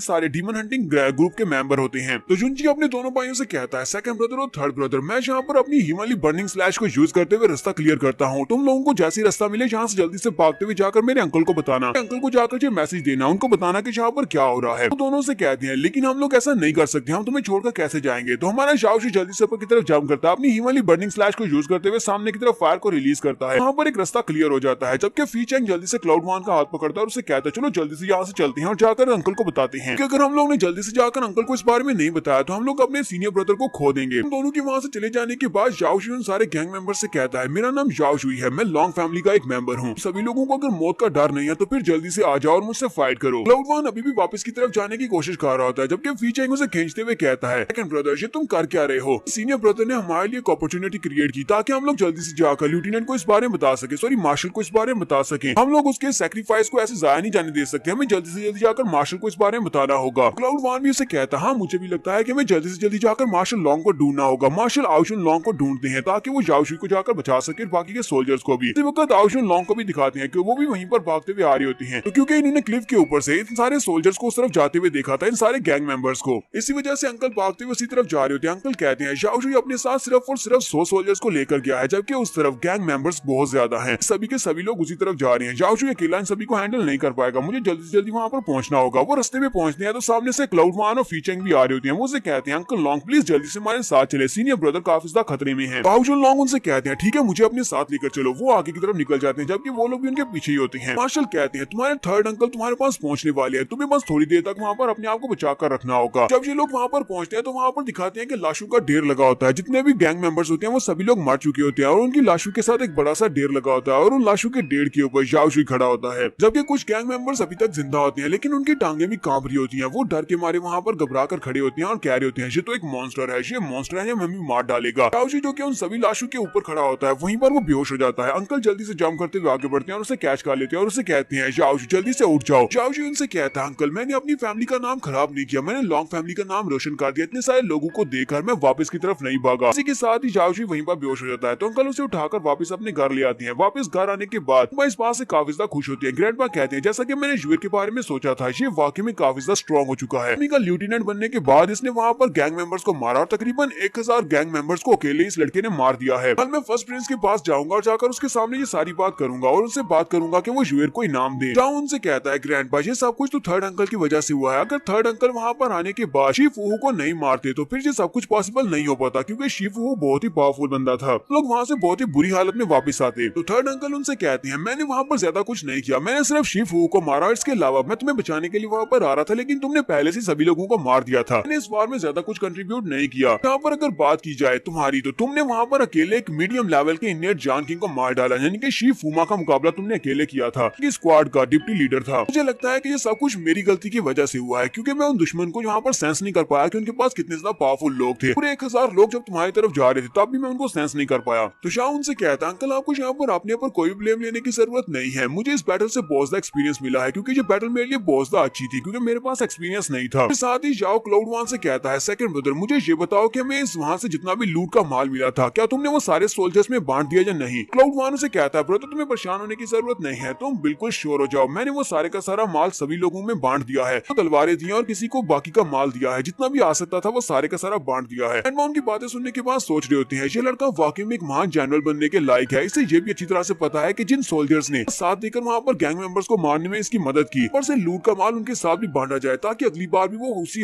जोश और जज्बे के साथ इसके साथ फाइट करने के लिए आगे बढ़ेंगे। वाकई में एक लीडर बनने के लायक है। ग्रैंडपा उन लोगों से कहते हैं अच्छा ठीक है चलो अब सभी लोग यहाँ से बाहर चलते हैं, जुएर काफी ज्यादा थका हुआ है, उसे रेस्ट करने दो। हमारा जाओ अपने रूम में अकेला बैठा होता है, रात का वक्त होता है। रात के वक्त मीन यांग उसके रूम में आती है, कान के पास आकर उसे कहती है मास्टर मेरी बात सुनो। तो जाओ जो कि आराम से बैठा कल्टीवेट कर रहा था वो उसकी तरफ देखता है और उसे कहता है मीन यांग तुम यहाँ पर क्या कर रही हो। तो मीन यांग उसकी तरफ देखकर हल्का हल्का शर्मा रही होती है। मीन यांग उसे कहती है मैंने सुना है कि आज तुमने एक बहुत ही बड़ी बैटल को जीता है, इसी वजह से मैं यहाँ पर आज स्पेशली आधी रात के वक्त तुम्हें कंग्रेचुलेट करने के लिए आई हूँ। ऊपर से लास्ट टाइम तुमने मुझे जो पिल दी थी उस पिल के खाने की वजह से कभी कभी ऐसा महसूस होता है जैसे मेरी बॉडी के अंदर कुछ एनर्जी मूव कर रही है। लगता है कि मैं अभी तक वो सारी एनर्जी को रिफाइन नहीं कर पा रही और मुझे अभी तक मुश्किल हो रही है। जाओ उसे कहता है मुझे लगता है कि ये सारी मेरी गलती है, मुझे पहले तुम्हें इस टेक्निक के बारे में बताना चाहिए था कि कैसे तुम उस सारी एनर्जी को अपनी बॉडी में जो रिफाइन कर सकती हो। तुम्हारी बॉडी कॉन्स्टिट्यूशन के बारे में पता होना चाहिए था। मैंने तुम्हें प्रॉपर टेक्निक नहीं सिखाई, इसी वजह से तुम इस सारी एनर्जी को अपनी बॉडी में रिफाइन नहीं कर पा रही। और साथ ही वो अपने पास एक बड़ी सी गॉड निकालता है और उसे कहता है ये एक स्पेशल बॉटल है, के अंदर एक बहुत ही स्पेशल ट्रेजर रखा हुआ है कि तुमने यहाँ पर कल्टीवेशन के लिए बेस्ट एज रेंज को गुआ दिया है, यानी कि तुम हम कल्टीवेट तो कर सकती हो लेकिन तुमने वो उम्र गुआ दी है जिसमें तुम्हारी कल्टीवेशन बढ़नी चाहिए थी। फिर भी अगर इस बॉटल के अंदर रखे हुए लिक्विड को तुम इस्तेमाल करती हो तो तुम्हारी कल्टीवेशन तेजी के साथ बढ़ेगी। मीन यांग उसके पास से वो बॉटल लेती है और साथ ही उसको पीना स्टार्ट करती है। जैसे ही वो उस बॉटल को पी रही होती है साथ उसका चार्म भी रिलीज हो रहा होता है, जिसकी वजह से हमारा जाओ भी शर्माना शुरू कर देता है। हमारा जाओ लाल चेहरे के साथ उसकी तरफ देख रहा होता है। मीन यांग बॉटल के पानी को पीने के बाद साथ ही अपने होंडू के ऊपर अपनी उंगली को फेरती है। तो जाओ शुई कहता है ये मेरे साथ हो क्या रहा है, लड़की यहाँ पर अपनी फॉक्स डीमन वाली चार्मिंग की टेक्निक को यूज कर रही है, ये जानबूझ कर कार्य है या फिर ये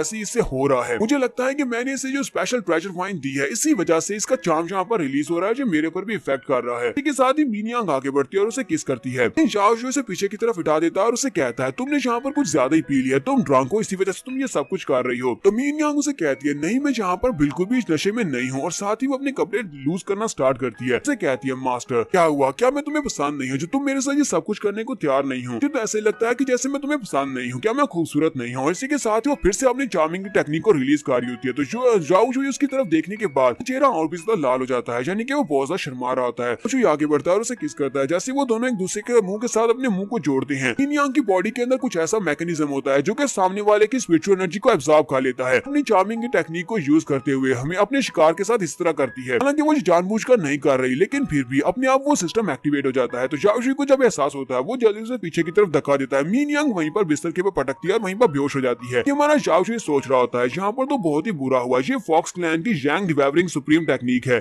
इस लड़की ने जानबूझकर इस टेक्निक को यहाँ पर एक्टिवेट नहीं किया होगा, लेकिन इसकी बॉडी के अंदर डीमन का ब्लड है, फॉक्स डीमन का ब्लड है। ये अपनी चार्मिंग की टेक्निक को यूज करते हुए किसी दूसरे डीमन की बॉडी के अंदर से उसकी डीमन एनर्जी को एब्जॉर्ब कर लेते हैं और उसे अपनी बॉडी का हिस्सा बना लेते हैं और अपने आप को स्ट्रॉन्ग बनाते हैं। हालांकि मैं काफी ज्यादा स्ट्रॉन्ग हूँ लेकिन फिर भी इस लड़की ने यहाँ पर अपनी चार्मिंग टेक्निक को यूज करते हुए मुझे भी अपनी झांसे में फंसा लिया और मुझे भी यहाँ पर किस करने में मजबूर कर दिया। फिर इस लड़की ने ये सब कुछ जानबूझकर किया होता तब क्या होता। फिर साथ ही वो कहता है मुझे लगता है कि मुझे आपकी बात यहाँ से जाने से पहले इस लड़की को कुछ अच्छा सबक सिखाकर जाना होगा कि उसे ये सब कुछ नहीं करना चाहिए। अगर इसी तरह चलता रहा तो ये लड़की किसी दिन किसी के साथ अपनी वाइटैलिटी को खो देगी और उसके बाद ही कंप्लीटली फॉक्स डीमन बन जाएगी और एक एक इंसान बनी नहीं रह पाएगी। इसी वक्त उसे बाहर से आवाज आती है। उन्हें बताया जाता है कि नैन किलिंग फैमिली का यंग मास्टर आपसे मिलने के लिए आया है। हमारा शाओशुई यंग मास्टर से मिलने के लिए बाहर आता है तो नैन किलिंग यंग मास्टर उसके सामने खड़ा आता है। वो उसे कहता है, बॉस काफी दिनों के बाद तुम्हें देख रहा हूँ, तुम तो पहले से भी ज्यादा हैंडसम हो चुके हो और पहले से भी ज्यादा हीरोइक हो चुके हो। हमारा शाओ आगे बढ़ता है और उसे कहता है, मोटू तुम्हें भी देखकर लगता है कि तुम्हारे दिन भी काफी ज्यादा अच्छे गुजर है। तुम्हारे कपड़े और तुम्हारे चेहरे के ऊपर हंसी को देखकर लगता है कि तुम काफी अच्छी कमाई कर रहे हो। मास्टर से कहता है, ये सब कुछ तुम्हारी वजह से मुमकिन हो पाया है क्योंकि लास्ट टाइम तुमने हमारे साथ काफी अच्छा किया था। लॉन्ग फैमिली की सपोर्ट की वजह से कोई भी हमारी फैमिली बिजनेस के साथ पंगा लेने की कोशिश नहीं करता, जबकि हम लोग यहाँ पर आसानी के साथ बिजनेस कर पा रहे हैं। इसी वजह से मेरे पास भी काफी अच्छी पॉकेट मनी होती है। टाऊ से कहता है, अच्छा ठीक है, मुझे ये बताओ कि आज तुम यहाँ पर क्या करने के लिए आए हो। मोटू से कहता है, आज मैं यहाँ पर तुमसे झूठ बिल्कुल भी नहीं बोलूंगा। मैं यहाँ पर तुम्हें थैंक यू बोलने के लिए आया हूँ, इस सब के लिए जो तुमने हमारे लिए किया, और साथ ही मैं तुम्हें इनवाइट करने के लिए आया हूँ ड्रिंक करने के लिए। फैमिली बहुत ज्यादा स्ट्रिक्ट है, वो मुझे अकेले ड्रिंक करने के लिए नहीं जाने देते। जब मैंने उन्हें बताया कि मैं तुम्हारे साथ जाने वाला हूँ तो वो जल्दी से मान गए, इसलिए प्लीज अब तुम भी मान जाओ, मेरे साथ ड्रिंक करने के लिए चलो। तो शाओशुई से कहता है, जबकि तुमने मुझसे इस तरह रिक्वेस्ट की है तो फिर क्यों नहीं, चलो हम लोग ड्रिंक करने के लिए चलते हैं। मुझे नहीं लगता कि हम दोनों का अकेले ड्रिंक करने के लिए जाना ठीक रहेगा, क्यों ना मैं इन साथ में कुछ और लोगों को भी इनवाइट कर लूं। मेरे दोनों भाइयों को तो तुम जानते ही हो, क्लाउड वान और फीचेंग, उन दोनों को भी इनवाइट करते हैं, फिर सभी लोग मिलकर वहाँ पर एंजॉय करेंगे। तो मुझे ये बताओ कि तुम्हें इस बात से कोई मसला तो नहीं है। यंग मास्टर नैन किलिंग से कहता है, नहीं मुझे इस बात से कोई मसला नहीं है, वो दोनों ब्रदर्स अगर मेरे साथ आएंगे तो ये मेरे लिए बड़ी आनंद की बात है, ठीक है, उनको भी बुला लो। ये सभी लोग वहाँ से निकलते हैं और सीधे 100 फ्लावर रिवर की तरफ चल पड़ती है। तो वहाँ पर जो रिवर होता है उसके इर्द गिर्द काफी सारी शिप्स होती है, लेकिन वहाँ पर काफी सारी खूबसूरत लड़कियां भी होती हैं। सारी लड़कियां यहाँ पर खड़ी होती हैं और इन सभी लड़कों को यहाँ पर खुश कर रही होती हैं, और इन सभी को कह रही होती है, यंगर ब्रदर या फिर यंग मास्टर, तुम लोग कहाँ पर जा रहे हो, यहाँ पर आओ, देखो मैं कितनी ज्यादा खूबसूरत हूँ, जरा मेरी तरफ देखो तो सही। वहाँ तो उन सभी लड़कियों को देखकर वहाँ पर खुश हो जाता है और सभी लड़कियों की तरफ देखकर लार टपका रहा होता है। शाओशुई इस बात से थोड़ा गुस्सा होता है और यंग मास्टर नैन किलिंग से कहता है, क्या तुम हमें यहाँ पर इस जगह के ऊपर लेकर आने वाले थे? नहीं लगता कि ये वाली जगह हमारे लिए बिल्कुल भी ठीक नहीं है। मोटू से कहता है, मैं तुम्हें यहाँ पर ऐसी जगह के ऊपर कैसे लेकर आ सकता हूँ, मुझे पता है कि इस जगह तुम्हारे लिए बिल्कुल भी ठीक नहीं है। हम लोग यहाँ पर नहीं आए, बल्कि हम लोग उस शिप में आए हैं। वहाँ पर सामने देखो, वहाँ पर सामने एक शिप है, यही वो फ्लावर बोट है जहाँ पर मैं तुम्हें लेकर आने वाला हूँ।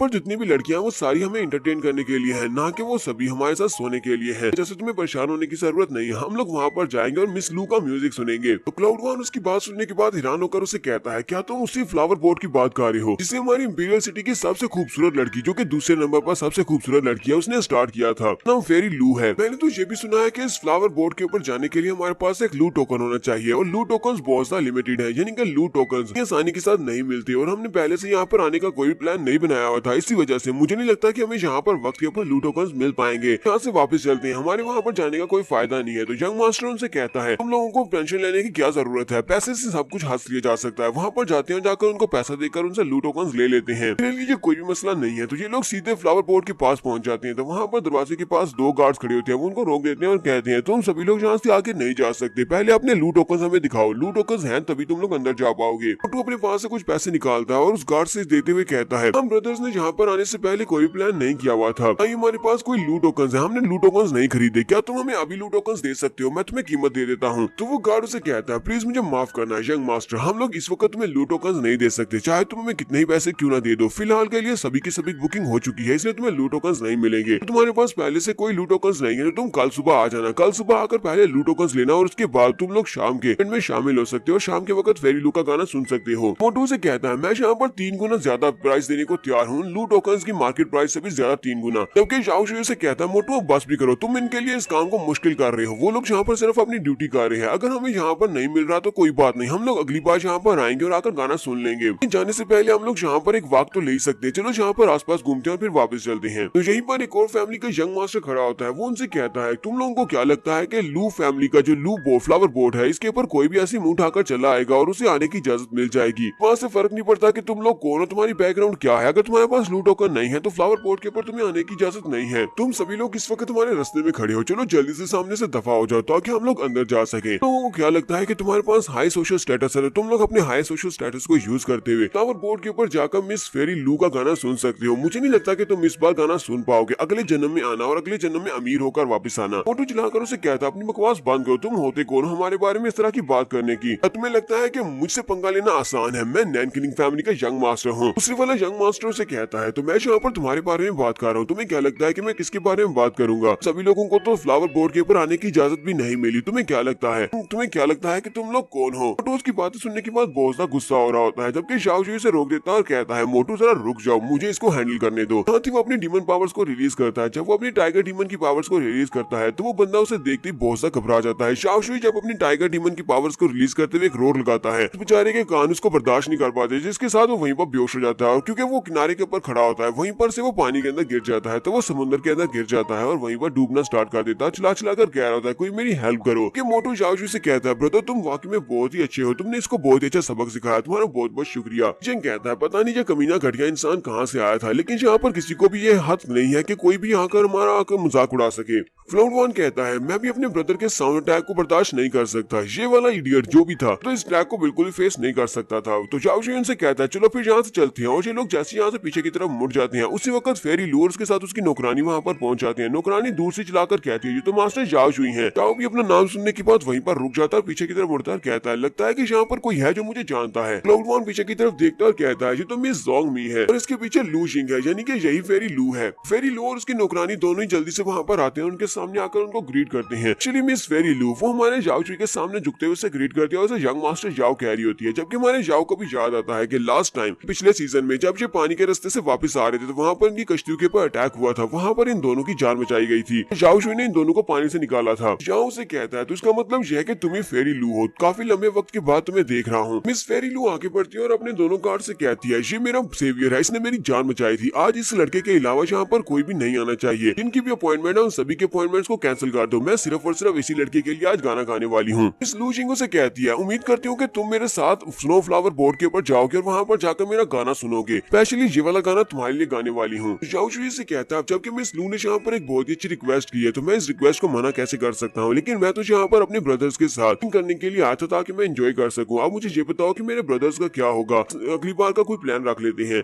स्लो से कहती है, ये तो बहुत ही ज्यादा आसान है, मैं अपनी जोंगमी से कह देती हूँ, जोंगमी इन सभी को अपने साथ ले जाती है। वो से कहती है, जोंगमी इन सारे मास्टर्स को अपने साथ लेकर साइड पार्लर पर चली जाओ, वहाँ पर जाकर इन सभी को अच्छे से ड्रिंक करवाओ। तो वो शाओशुई से कहती है, यंग मास्टर अब तो हमको कोई भी मसला नहीं है ना, आपके दोस्तों का मैंने बंदोबस्त करवा दिया, अब आप मेरे साथ चलिए और चलकर गाना सुने। जोंगमी अपनी मिस लू को आगे की तरफ धक्का दे देती है और उसे कहती है, यंग मिस आपको बिल्कुल भी परेशान होने की जरूरत नहीं है, इन तीनों लोगों को मैं बड़ी आसानी से संभाल लूंगी, तीनों यंग मास्टर्स को मैं अपने साथ लेकर जा रही हूँ, अब जाओ शाओशुई के साथ जाकर एंजॉय करो। नेक्स्ट सीन हमें बोर्ड के ऊपर का दिखाया जाता है। शाओशुई टेबल के ऊपर बैठा होता है, जबकि मिस लू अपने हाथ में एक सीथर लेकर बैठी होती है और उसको बजा रही होती है, इसके साथ साथ गाना भी गा रही होती है और गाना उसका अपना ही होता है, वो उसकी अपनी फैमिली का गाना होता है। जब वो एक छोटी सी बच्ची थी तो उसके फादर उसे बहुत ज्यादा प्यार करते थे, लेकिन उसके बाद फ्रंटियर के ऊपर जंग लगी और उसके फादर को इन्हें छोड़कर जाना पड़ा क्योंकि वो एक वॉरियर थे और जंग लड़ने के लिए जब वो वहां पर जाते हैं फ्रंटियर पर वार के दौरान वो मारे जाते हैं और उसके बाद उसकी दोनों माँ बेटी कब्र के सामने बैठकर रो रही होती है। ये सारे का सारा वो गाने में बयान करती है। तुम्हारा शाओशुई उसका गाना सुनने के बाद सोच रहा होता है, इस लड़की को इंपीरियल सिटी की दूसरी खूबसूरत औरत कहा जाता है जो कि किसी को भी अपने प्यार के वश में डाल सकती है। तो कहता है, इसकी आवाज इतनी ज्यादा सुरीली है और ऊपर से ये खूबसूरत भी है, किसी को भी मदहोश कर सकती है। तो इस वक्त ये लड़की जो गाना गा रही है इसमें अंदर बहुत ज्यादा इमोशंस है। ये यहाँ पर एक वॉरियर की कहानी सुना रही है, वॉरियर और उसकी बेटी की। वॉरियर जो कि फाइट करने के लिए चला जाता है लेकिन वो मारा जाता है और उसकी बेटी अकेली रह जाती है और बहुत ज्यादा उदास होती है। तो अपने गाने को कंप्लीट करने के बाद मिस लू से कहती है, तो यंग मास्टर जाओ आप मुझे बताओ कि आपको मेरा गाना कैसा लगा, मैंने आपको बस अपने थोड़े से स्किल्स दिखाए हैं, उम्मीद करती हूँ कि आपको मेरा गाना पसंद आया होगा। तो जाओ उसके सामने खड़ा होकर ताली बजाना शुरू करता है और उसे कहता है, मुझे लगता है कि हमारी इंपीरियल सिटी में तुम्हारे जैसा कोई भी म्यूजिशियन नहीं होगा, तुम बहुत ही अच्छा बजाती हो और बहुत ही अच्छा गाती हो, लेकिन मुझे म्यूजिक की बिल्कुल भी समझ नहीं है, मैं म्यूजिक में एक्सपर्ट नहीं हूँ, लेकिन मुझे यहाँ पर महसूस हो रहा था यहाँ पर गाने के दौरान जिन इमोशंस को यूज कर रही थी और इस गाने के दौरान जो सैडनेस छुपी हुई थी, तुम यहाँ पर अपनी कहानी सुना रही थी, इस मुझे माफ करना, लेकिन तुम्हारा ये गाना सुनने के बाद मुझे ऐसा महसूस हुआ जैसे कि तुम्हारे फादर आर्मी के एक सोल्जर थे और फ्रंट लाइन के ऊपर फाइट करने के दौरान वो मारे गए और उसके बाद तुमने ये वाला गाना अपनी ही कहानी के ऊपर लिखा है, ऐसी ही बात है। ये बात सुनने के बाद मिस फेरी लू को एक झटका लगता है, वो भागती हुई उसके पास आती है, रोना शुरू कर देती है और उसे कहती है, यंग मास्टर जाओ, पहली बार मेरी जिंदगी में किसी ने मेरा गाना सुनने के बाद ये वाला सब कुछ गैस किया है। आज ये वाकई में सच है कि मेरे फादर बैटलफील्ड के ऊपर मारे गए और उसके बाद मैंने अपनी ही स्टोरी को गाना बना दिया। अगर मैं कॉटेशियन नहीं होती और यहाँ पर लोगों को मनोरंजन नहीं कर रही होती तो मैं सिर्फ और सिर्फ आपके लिए गाना गाया करती, क्योंकि मैं आपसे बहुत ज्यादा प्रभावित हुई हूँ, मुझे अपने साथ ले चले और मैं हमेशा सारी जिंदगी सिर्फ और सिर्फ आप ही के लिए गाना गाऊंगी। शाओशुई से कहता है, जिंदगी में एक बार तुम्हारा गाना सुन लेना, मुझे लगता है कि मेरे लिए इतना ही काफी है, मैंने अपनी जिंदगी में सब कुछ देख लिया, मुझे म्यूजिक की बिल्कुल भी समझ नहीं है, इसी वजह से तुम सिर्फ और सिर्फ अगर मेरे लिए गाना गाओगी तो ये काफी नहीं रहेगा, तुम्हें बाकी सभी लोगों के लिए भी गाना गाना चाहिए। फिर से अपना हाथ आगे बढ़ाती है, शाओशुई का हाथ पकड़ते हुए से कहती है, क्या आप मुझे पसंद नहीं करते, इतनी भी बुरी नहीं दिखती। हाँ ये बात वाकई में सच है कि मैं बचपन से लेकर अभी तक यहाँ पर गाना गा रही हूँ, मैं एक वैशाहाना में गाना गाती हूँ, लेकिन मैंने अपनी प्योरिटी को बचा कर रखा हुआ है, आज तक किसी ने मेरे साथ कुछ भी नहीं किया, किसी ने मुझे टच भी नहीं किया, अपनी मेरी जान बचाई थी, तो इसका मतलब यह है कि मेरी ये जान आपकी जान है, मेरे पास अपनी जान बचाने के बदले में को देने के लिए कुछ भी नहीं है, तो मैं यहाँ पर सिर्फ और सिर्फ एक ही चीज आपको दे सकती हूँ और वो अपनी प्योर बॉडी है। जाओ जल्दी से पीछे की तरफ हट जाता है और उसे कहता है तुम्हारी जान बचाना ये मेरा फर्ज था, क्योंकि अगर कोई और भी होता तो मैं उसकी भी जान बचाता। अब इस बात का मतलब ये नहीं है कि मैं तुम्हारी बॉडी से इसकी पेमेंट वापस लूं। साथ ही वो यहाँ पर अपनी मून को याद करता है और कहता है इस वक्त मून पता नहीं कहाँ पर होगी, मेरी वाइफ को किडनैप कर लिया गया है, इसी वजह से मेरा यहाँ पर बिल्कुल भी ऐसा मूड नहीं है कि मैं किसी और लड़की के साथ ये सब कुछ करूँ। फेरी लू उसकी बात सुनने के बाद कहती है तो मैंने बिल्कुल भी गलती नहीं की, मैंने सुना था कि तुम वाकई में बहुत ज्यादा लॉयल हो, वाइफ से बहुत ज्यादा प्यार करते हो और ये बात वाकई में सच है। और वो जाओ जुई से कहती है मैं तो यहाँ पर बस तुम्हारा एक छोटा सा टेस्ट ले रही थी, प्लीज इस बात को ज्यादा माइंड मत करना, करती हूँ कि आज रात के बाद से हम दोनों बहुत ही अच्छे दोस्त बन जाएंगे, मैं तुम्हारी दोस्त बनना चाहती हूँ। तो जाओ जुई से कहता है तुमने ये सोचा भी कैसे कि तुम मेरी दोस्त बन जाओगी, हम दोनों तो पहले से ही दोस्त हैं। तो फेरी लू कहती है अब जबकि हम लोग आपस में दोस्त बन चुके हैं तो फिर ठीक है, मुझे यहाँ पर नकाब करने की क्या जरूरत है। वो अपने चेहरे के ऊपर से अपनी स्लीव को हटा देती है और उससे कहती है आज जब हम लोग आपस में एक दूसरे से अलग होंगे तो उसके बाद मुझे नहीं पता कि हम दोनों कब जाकर दूसरी बार मिल सकेंगे, लेकिन मैंने तुम्हें अपना चेहरा इसलिए दिखा दिया है ताकि तुम हमेशा मेरे चेहरे को याद रखो। तुम अपनी ओल्डर सिस्टर को याद रखना, जब भी कभी ये चेहरा दिखाई दे तो तुम मुझसे मिलना जरूर। तो जाओ भी उसकी खूबसूरती को देखने के बाद पहले काफी ज्यादा हैरान होता, फिर साथ उसे कहता है फेरी लू तुम्हें बिल्कुल भी परेशान होने की जरूरत नहीं है, तुम्हें हमेशा याद रखूंगा और तुम तो बहुत ज्यादा खूबसूरत हो, तुम वाकई में रियल सिटी की दूसरी खूबसूरत लड़की होने के लायक हो। तो ये दोनों भी यहाँ पर बातें कर रहे होते हैं कि उसी वक्त दरवाजे के ऊपर नॉक होती है, दरवाजा खुलता है और फर्स्ट प्रिंस अंदर आता है, उसके पीछे रूडी जी भी होती है। फर्स्ट प्रिंस वहाँ पर आकर उनसे कहता है मैं यहाँ पर तुम्हारे साथ कुछ चीजें डिस्कस करने के लिए आया हूँ, उम्मीद करता हूँ कि फेरी लू को इस बात से कोई मसला नहीं होगा अगर हम दोनों यहाँ पर बैठकर आपस में बात कर लें। फेरी लू से कहती है यंग प्रिंस आपके यहाँ पर आने पर मुझे बहुत ज्यादा खुशी हुई है, अगर आपको जाओ जुई के साथ बात करनी है तो आप लोग यहाँ पर बैठकर बात कर सकती हैं, मैं यहाँ से जा रही हूँ, हम लोग बाहर चले जाते हैं। हमारा जाओ इस बात से काफी हैरान होता है। फर्स्ट प्रिंस से कहता है ये तो बहुत ही अच्छी बात है कि आप मुझसे मिलने के लिए आए हैं, लेकिन क्या आप मुझे अगली बार मिलने से पहले बता सकते हैं कि आप मुझसे मिलने के लिए आने वाले हैं, मुझे नहीं लगता है कि आप सही वक्त के ऊपर यहाँ पर पहुंचे हैं।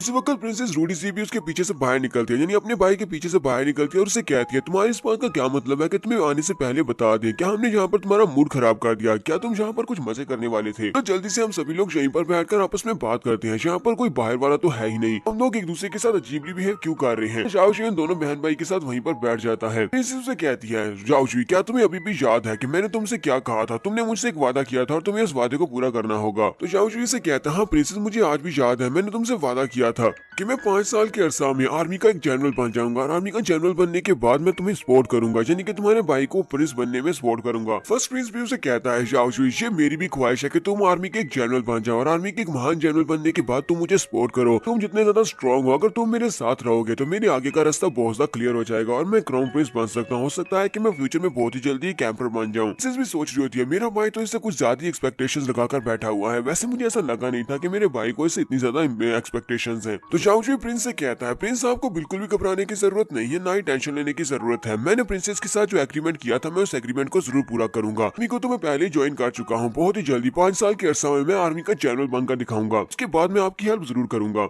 तो प्रिंस उसे कहता है मैं तुम्हें यहाँ पर एक वार्निंग देना चाहता हूँ, तुमने आर्मी को ज्वाइन कर लिया है लेकिन वहाँ पर तुम्हें काफी ज्यादा मुश्किल हो सकती है, क्योंकि तुम्हारे जनरल तुम्हारे ग्रैंडपा को भी आर्मी से इसी वजह से रिटायर किया गया है, क्योंकि वहाँ पर जी टाइहान के काफी सारे लोग हैं, प्राइम मिनिस्टर के काफी सारे लोग इस वक्त आर्मी में मौजूद हैं। जी टाइहान ने आर्मी के अंदर आर्मी के सोल्जर्स में ये खबर फैला दी थी, उसने फास्ट रूमर्स फैला दिया, उसने कहा कि हमारे ग्रैंडपा का शूरा क्लैन के मेंबर्स के साथ कुछ ना कुछ ताल्लुक है, इस वजह से वो उसकी ग्रैंड ऑर्डर को भी उठाकर ले गए हैं, इसकी वजह से उसने पूरी की पूरी आर्मी में एक बहुत बड़ी कंफ्यूजन क्रिएट कर दी और इसी वजह से ग्रैंडपा यानी कि जनरल लॉन्ग टियानबा को उनको आर्मी की पोस्ट के ऊपर से हटा दिया गया। जाओ जुई से कहता है प्रिंस मैं अपना पूरा ध्यान रखूंगा, आपका बहुत बहुत शुक्रिया मुझे ये सब कुछ बताने के लिए। उससे कहते हैं ठीक है आप जाओ जाकर अपनी अकम्पलिशमेंट को हासिल करो। तो नेक्स्ट सीन में बाहर का दिखाया जाता है, हमारा जाओ जुई अपने दोनों भाइयों के साथ अपने इंपीरियल सिटी को छोड़कर बाहर जाने वाला है, तो ग्रैंडपा उन्हें बाहर छोड़ने के लिए आते हैं। जाओ जुई कहता है ग्रैंडपा आपको इतनी दूर तक मुझे छोड़ने के लिए आने की जरूरत नहीं थी। उनसे कहता है जब हम वापस जाएंगे तो वापस जाने के बाद प्राइम मिनिस्टर जी टाइहान उससे बचकर रहना, क्योंकि वो आपके खिलाफ कोई ना कोई और साजिश जरूर कर सकता है, क्योंकि हमारी लॉन्ग फैमिली अब कमजोर होती जा रही है। ग्रैंडपा उसे कहते हैं जी टाइहान वो कोई कल्टीवेटर नहीं है, वो सिर्फ एक प्राइम मिनिस्टर है, उसका दिमाग तेज चलता है, इस बात का मतलब ये नहीं है कि वो मुझसे निमट सकता है, मैं अभी भी उससे बहुत ज्यादा स्ट्रॉन्ग हूँ। अगर मैं तुम्हें साफ साफ बात बताऊं तो मुझे प्रिंस की बातों से पहले अंदाजा हो गया था कि ये सब कुछ क्या हो रहा है, प्रिंस तुमसे क्या चाहता है, लेकिन मैंने तुम्हें डायरेक्टली ये बात इसलिए नहीं बताया क्योंकि तुम गर्म दिमाग के हो, तुम पहले कुछ ना कुछ ऐसा कर देते, इसी वजह से मैं तुम्हें ये सब कुछ नहीं बताना चाहता था। तो तुम बॉर्डर के फ्रंट लाइंस के ऊपर जाने वाली हो और ये ट्रिप काफी ज्यादा लंबी होने वाली है। साथ ही वो वो अपने गार्डियन को बुलाते हैं। वो कहते हैं ये हमारी लॉन्ग फैमिली के गार्डियन है, इसका नाम अंकल यू शाओ जोंग है। हम इस वक्त बॉर्डर पर जाने वाले हो, इसी वजह से अंकल जोंग भी तुम्हारे साथ जाएंगे। अगर ये तुम्हारे साथ रहेंगे तो मैं बहुत ज्यादा श्योर रहूंगा कि तुम्हारे साथ कुछ भी बुरा नहीं होगा। शाओ जी अपने दोनों भाइयों और साथ में अंकल जोंग को लेता है और ये सभी लोग आगे की तरफ निकल पड़ते हैं। ये लोग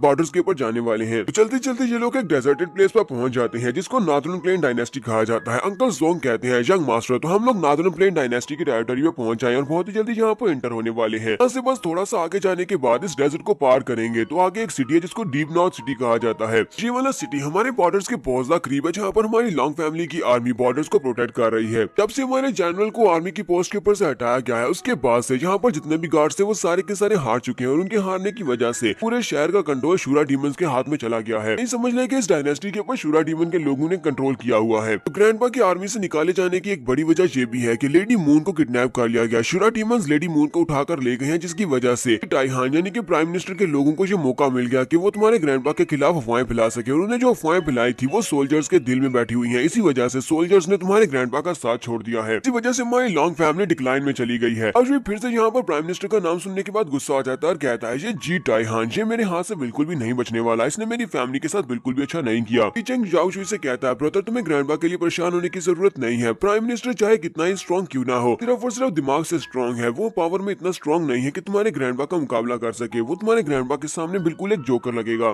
तो क्लाउड वन उनसे कहता है हाँ थर्ड ब्रदर ने बिल्कुल ठीक कहा है, क्यों ना हम लोग यहाँ पर नॉर्थ स्ट्रीप सिटी में पहुंचने के बाद वहाँ पर रेस्ट करें, थोड़ी देर रेस्ट करेंगे और उसके बाद बॉर्डर की तरफ आगे निकलेंगे। हो सकता है कि वहाँ पर रेस्ट करने के दौरान हमें शूरा डीमंस का मुकाबला करने को मिले, जिससे हमें पता चलेगा कि शूरा डीमंस कितने स्ट्रॉन्ग है। तो ये लोग अभी यहीं पर खड़े होते हैं कि हमारे जाओशुई के घोड़े के सामने कोई तलवार फेंकता है और उसका घोड़ा ब्लैकी भी वहाँ पर चलाना शुरू कर देता है। वो लोग साइड के ऊपर देखते हैं तो क्लिफ के ऊपर दो लोग खड़े होते हैं। वो दोनों उनसे कहते हैं तुम लोग डीप नॉर्थ सिटी में एंटर होना चाहते हो तो अपना सारे का सारा सामान यहीं पर छोड़ दो, तुम्हारे पास जो भी कीमती चीजें हैं, और उसके बाद तुम लोग अंदर जा सकते हो, वरना तुम लोग यहाँ से आगे नहीं जा पाओगे। अगर तुम चाहो तो अपनी चारों घोड़ों को भी यहाँ पर छोड़कर जा सकते हो, क्योंकि तुम्हारे पास जो जानवर है जिनके ऊपर तुम लोग बैठे हुए ये भी काफी अच्छे हैं। तो फीचेंग उन दोनों की तरफ देखता और कहता है तुम दोनों के पास जो एबिलिटीज है उनको देखकर क्या तुम लोगों को इतना भी अंदाजा नहीं हो रहा कि तुम लोग यहाँ पर क्या कर सकते हो और क्या नहीं कर सकते। तुम लोग यहाँ पर हमारे पास से चीजें छीनने के लिए आए हो, क्या तुम्हें लगता है कि तुम लोग हमें लूट सकते हो? तो वो दोनों उसकी बात सुनने के बाद काफी ज्यादा हैरान होते हैं। फिर साथ ही उनमें से एक जाम करते हुए उनके ऊपर अटैक करने के लिए आगे बढ़ता और कहता है कि तुम लोग ऐसे बिल्कुल भी नहीं मानने वाले, पहले मुझे तुम्हारे पर अटैक करना होगा, तुम्हें बहुत ज्यादा पीटना होगा, उसके बाद ही तुम अपनी चीजें मुझे देने वाले हो। जाओशुई वहाँ पर बड़ी आराम से बैठा होता है और कहता है तो तुमने मोस्ट वेलकम, चलो जल्दी से आओ और देखते हैं कि तुम क्या कर सकते हो। ऐसे वो हमारे जाओशुई के करीब पहुंचता, हमारा जाओशुई अपने डंडे को उठाता और उसके सर में जबरदस्त तरीके से मारता है, जिससे वो वहीं पर ग्राउंड के ऊपर गिर जाता है। जबकि दूसरी वाला ऊपर खड़ा होता है वो बहुत सा डर जाता है, पीछे की तरफ भागने लगता है। तो अंकल जोंग वहाँ पर उसके पीछे पहुंच जाते हैं। उसके पीछे पहुंचने के बाद उसकी गर्दन के ऊपर मारते हैं, जिससे वो भी वहीं पर नीचे गिरकर बेहोश हो जाता है। तो इन दोनों ने इन दोनों बैंडिट्स को यहाँ पर पकड़ लिया और इन दोनों को पकड़ने के बाद वो इनके हाथ बांधकर उनको बिठा लेते हैं। ताओ से कहता है चलो जल्दी से मुझे बताओ कि तुम्हारी वो और वी फैमिली, तुम दोनों ये सब कुछ क्या कर रहे हो, तुम लोग यहाँ पर बैंडिट्स कैसे बन गए हो? वो दोनों हैरान होकर उसे कहते हैं तुम्हें हमारी फैमिलीज के बारे में कैसे पता है, तुम कौन हो, तुम हमारी फैमिली के नाम के बारे में कैसे जानते हो? क्लाउड वन ने पीछे से जाकर किक मारते हुए कहता है बेवकूफ हो, तुम्हारे कपड़ों के ऊपर तुम्हारे सिंबल्स बने हुए हैं, तुम्हारे वो और वी फैमिली के नाम लिखे हुए हैं। तो जाओशुई कहता है मैंने सुना था कि नॉर्थ डीप सिटी में तुम्हारी वो और वी फैमिली, तुम दोनों की फैमिलीज बहुत ही बड़ी बड़ी फैमिलीज हैं, तुम दोनों यहाँ पर क्या कर रहे हो, लोग यहाँ पर हमें क्यों लूटने की कोशिश कर रहे हो, तुम लोग बैंडिट्स कैसे बन गए? तो वो लोग आगे से रोना शुरू कर देते हैं और उसे कहते हैं हम लोग वाकई में बैंडिट्स नहीं है, बल्कि हम लोग तो यहाँ पर अपने लिए कुछ पॉकेट मनी इकट्ठा करने की कोशिश कर रहे थे, क्योंकि जब से डीप नॉर्थ सिटी पूरा डीमन से कंट्रोल में आया है तब से हमारा यहाँ पर कोई भी होल्ड नहीं बचा। हमारी वो और वी फैमिली, हम लोग बस इतना चाहते हैं कि हम लोग अपने स्फीयर को एक्सपैंड कर सके, यानी कि हम लोग अपनी फैमिलीज को एक्सपैंड कर सके। लोग तो स्पेशली यहाँ पर ल्यू फैमिली के लोगों को स्टॉप करने के लिए रुके हुए हैं, क्योंकि ल्यू फैमिली यहाँ की एक बड़ी फैमिली है, लेकिन उसके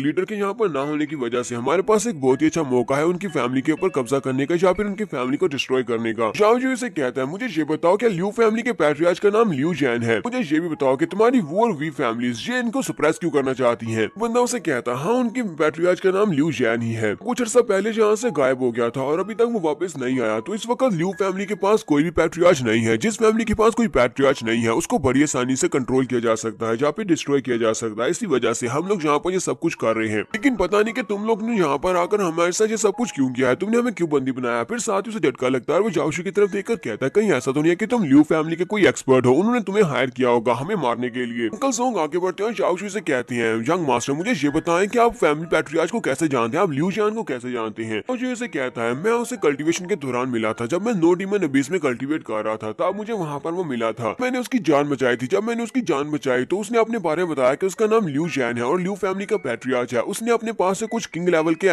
कल्टीवेशन टेक्निक्स थी जो मुझे दी थी। टेक्निक उसने मुझे दी और कही कि मुझे मेरे पास बहुत ही कम वक्त बचा है, मेरा एक बेटा है, तुम्हें वापस जाकर मेरे बेटे को ये वाली स्पेशल टेक्निक्स देना होंगी। तो मैंने उसके पास से वो स्पेशल टेक्निक्स ले ली थी और उससे वादा किया था कि जब कभी मैं उस तरफ जाऊंगा डीप नॉर्थ सिटी में, तो वहां पर जाकर इसकी ल्यू फैमिली में इसके बेटे को जाकर ये सारी टेक्निक्स दे दूंगा। जबकि हम लोग यहाँ पर आ चुके हैं तो मुझे लगता है कि मैं उसकी फाइनल विश को पूरा कर सकता हूँ। उसकी आखिरी ख्वाहिश यही थी कि उसके बच्चे को लेवल की सारी टेक्निक्स मिल जाए, तो अब ये सारी की सारी उसी को मिलेंगी। नेक्स्ट एपिसोड में देखेंगे हमारा जाओशू यहाँ पर ल्यू फैमिली की किस तरह मदद करेगा और उसके बाद ये लोग बॉर्डर्स के ऊपर जाएंगे। एपिसोड की एक्सप्लेनेशन अच्छी लगी हो तो कमेंट करके जरूर बताइएगा। चैनल को सब्सक्राइब कर दे, वीडियो को लाइक और शेयर कर दे। शुक्रिया।